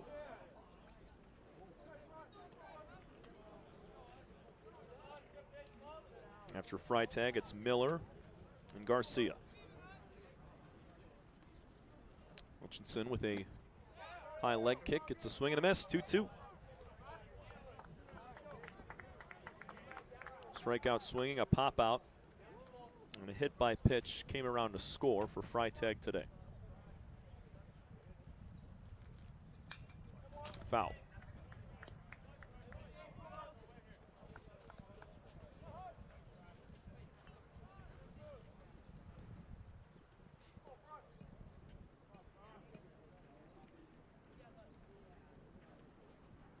We'll do the 2-2 again. That's up near the nose. Full count to the Macomb catcher in his first season in the white and navy blue.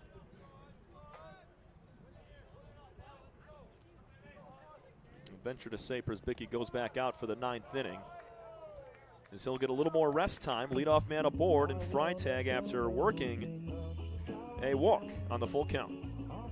That's going to bring Cam Sims back into the fold as a pinch runner for the catcher, Freitag. Good day for Aiden Miller. He comes back up to the dish, 2 for 3. An RBI ground out in his first plate appearance. A base hit and a double. 2 times he reached via a base knock. He scored.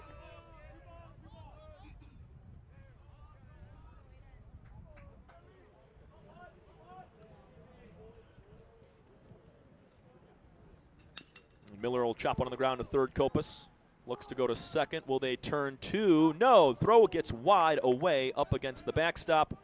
Nice backup from the catcher, Edwards. The throw down to second gets under the glove of Madison.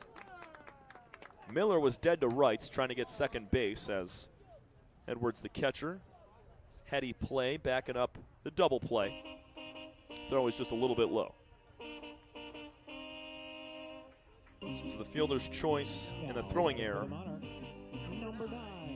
will send Miller to second base. Sims is off the base paths, and Norbert Garcia with a man out and a man in scoring position.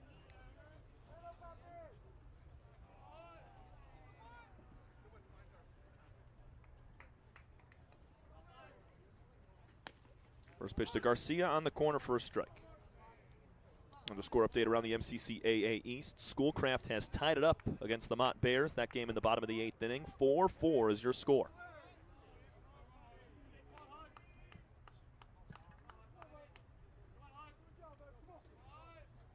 Garcia holds the hand still, away from the body. A little bit lower than most. As he barely gets a piece, fouled out of play, 0-2.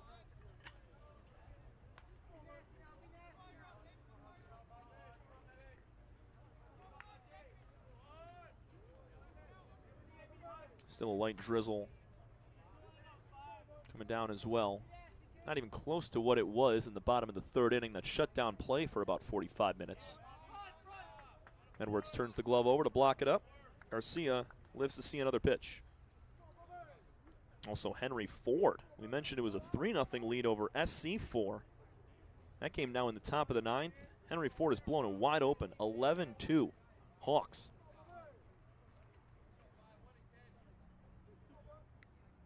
1-2 pitch on the way.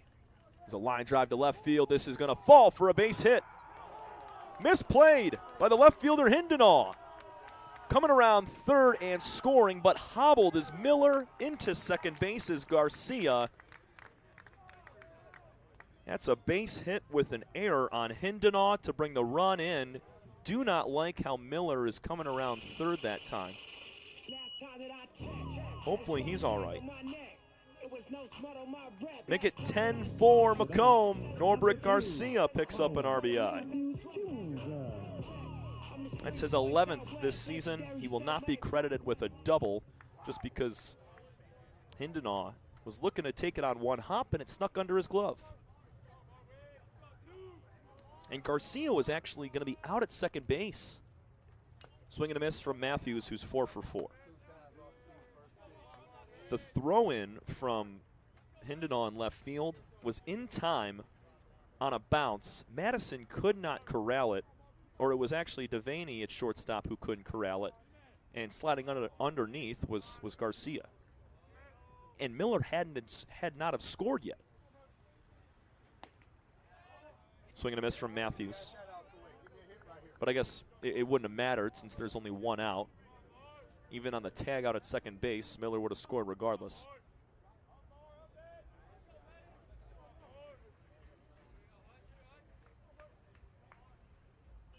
Matthews flicks one foul.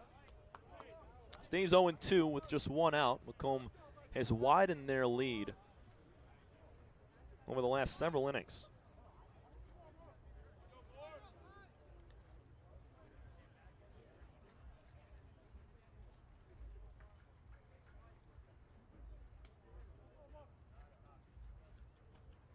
Oh, 2 to Matthews.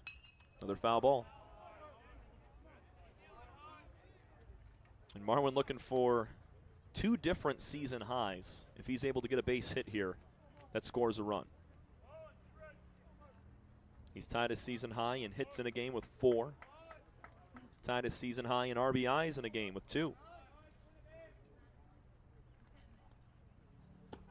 Checks his swing. Did he go? They're going to offer to the field. He went around. Strike 3. Matthews out for the first time today. That's 2 gone. The batter, number 21, Peyton Rich. Here comes Rich. 0 for 4 day, but a productive one. RBI ground out in the 4th. Brought in 2 runs on a sharp ground ball to second that was misplayed. Breaking ball, strike called.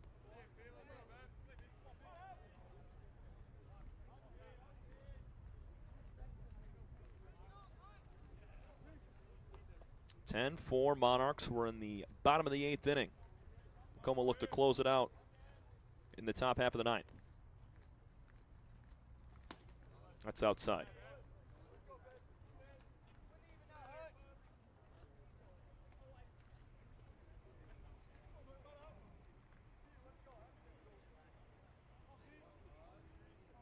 Norbert Garcia out there at second base. This one's chopped on the ground to shortstop. Running play from Devaney. Throw on to first is in time. We go to the 9th. Macomb adds to their lead on Norbert Garcia's base hit to left field. Brendan Prisbicki to have a polished off 9th inning and finish with one heck of a performance. Could be his best as a Monarch over the last season and a quarter. 10-4. We go to the 9th. This is your home for Monarch Baseball.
Middle of the lineup for the Jackson Jets in their last chance.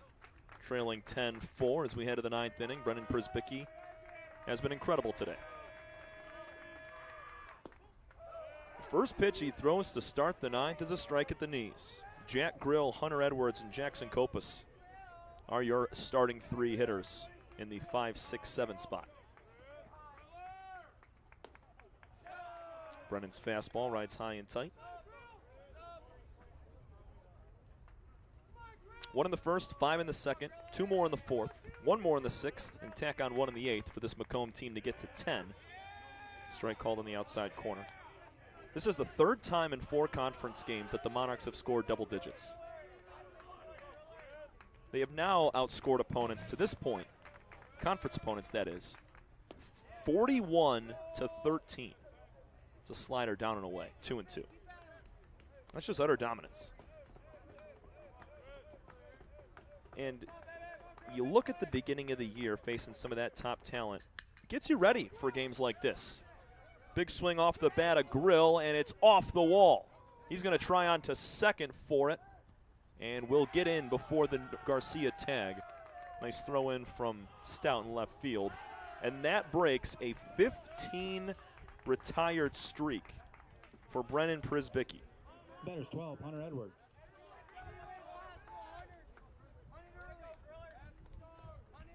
Edwards is 1 for 3. RBI back in the 3rd.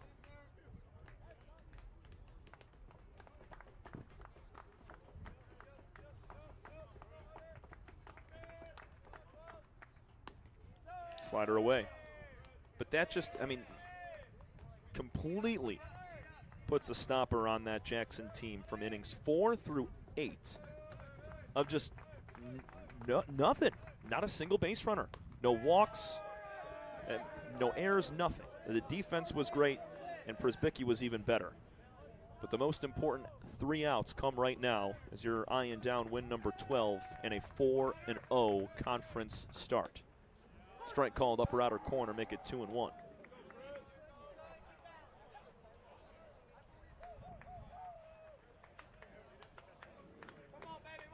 Deep breath from Przybicki. The 2-1 is hurled. Same spot, upper outer corner.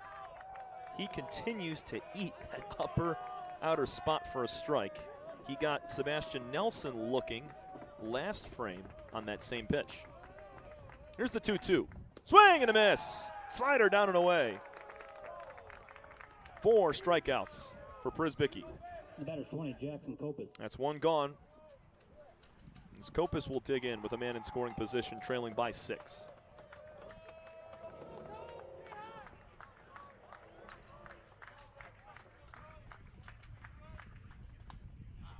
Fastball, little arm side run, gets the upper inside corner this time.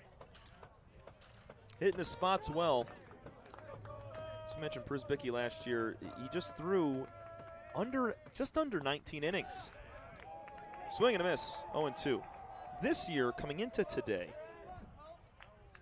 and Przybicki's thrown 18 1/3. At ERA of 6.38, certainly going to go down if he can finish things off clean. 1 ball and 2 strikes as that off-speed misses. It's good to see the growth of guys like Przybicki over the last 2 years. Mayette as well. Here's a ground ball fouled on the 3rd base line.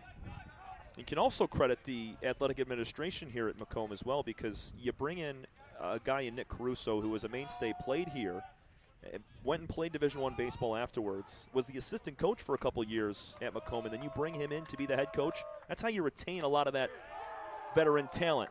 Breaking ball called, 3rd upper inside corner. Kopus was frozen. Batter's 14, Donovan Matamore. Przybicki loving it on the mound. That's a nasty pitch, man. I mean, that's coming in near the ear hole, maybe the upper shoulder, and just breaks back in the zone. Strike called on the inside corner. Last chance, Donovan Matamore for this Jets team. Back-to-back strikeouts after allowing a leadoff double. Przybicki means business. The 0-1. Swing and a miss. Down to their final strike.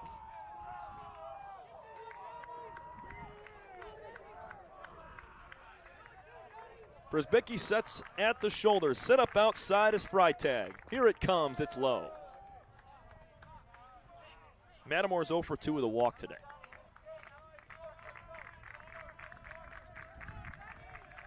Monarchs bench coming to life. Przybicki, the 1-2. Swinging a ground ball, base hit into left field. Rick Smith, the third base coach and head coach of this Jets team, going to hold up the runner.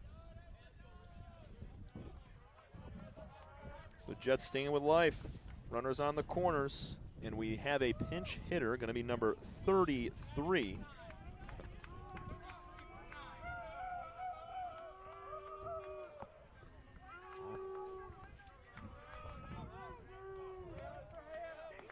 Here, touch of pace. Pinch hitting for the Jets, 33, Walker Fortune. There it is, Walker Fortune. The big lefty. Runners on the corners, 2 gone. In a pinch hit spot, he is the last chance for Jackson. He will hit in place of Owen Madison, the 9-hitter.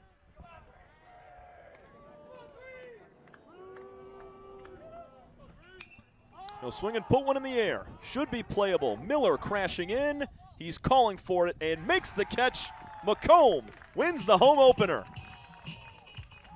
A 10-4 final, advancing to 4-0 in conference play. What a start to the year, and what a relief performance by Brendan Przybicki.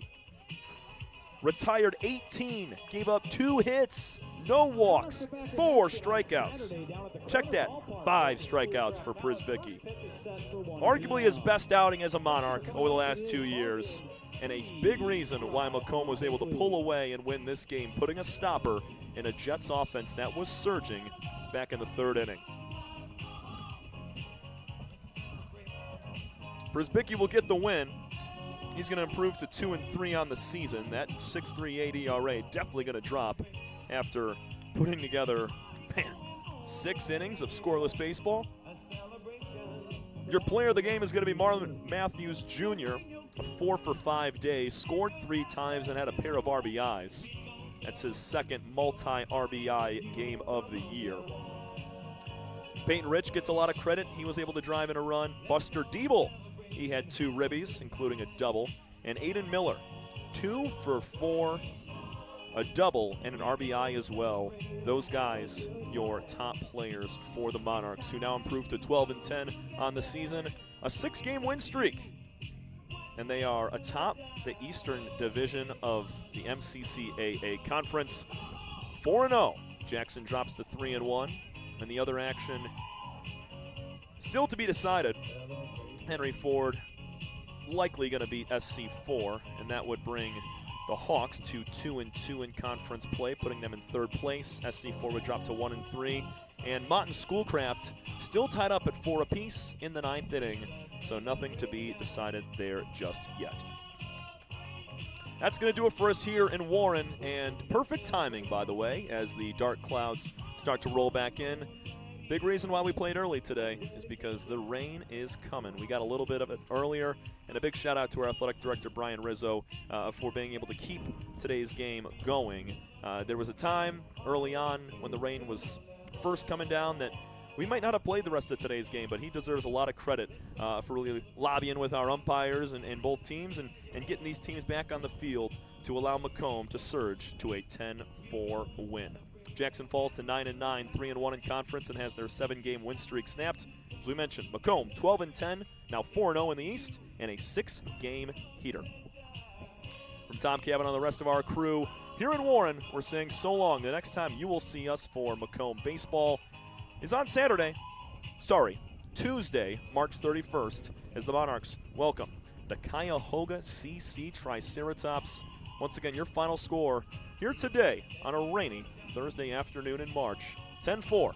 Monarchs get the win, and Brendan Przybicki, a scoreless 6 innings in relief to help out with Marlon Matthews Jr.'s 4 for 5 day with a pair of RBIs. Have a great rest of your day, everybody. We will see you on Tuesday for more Macomb baseball. Go Monarchs.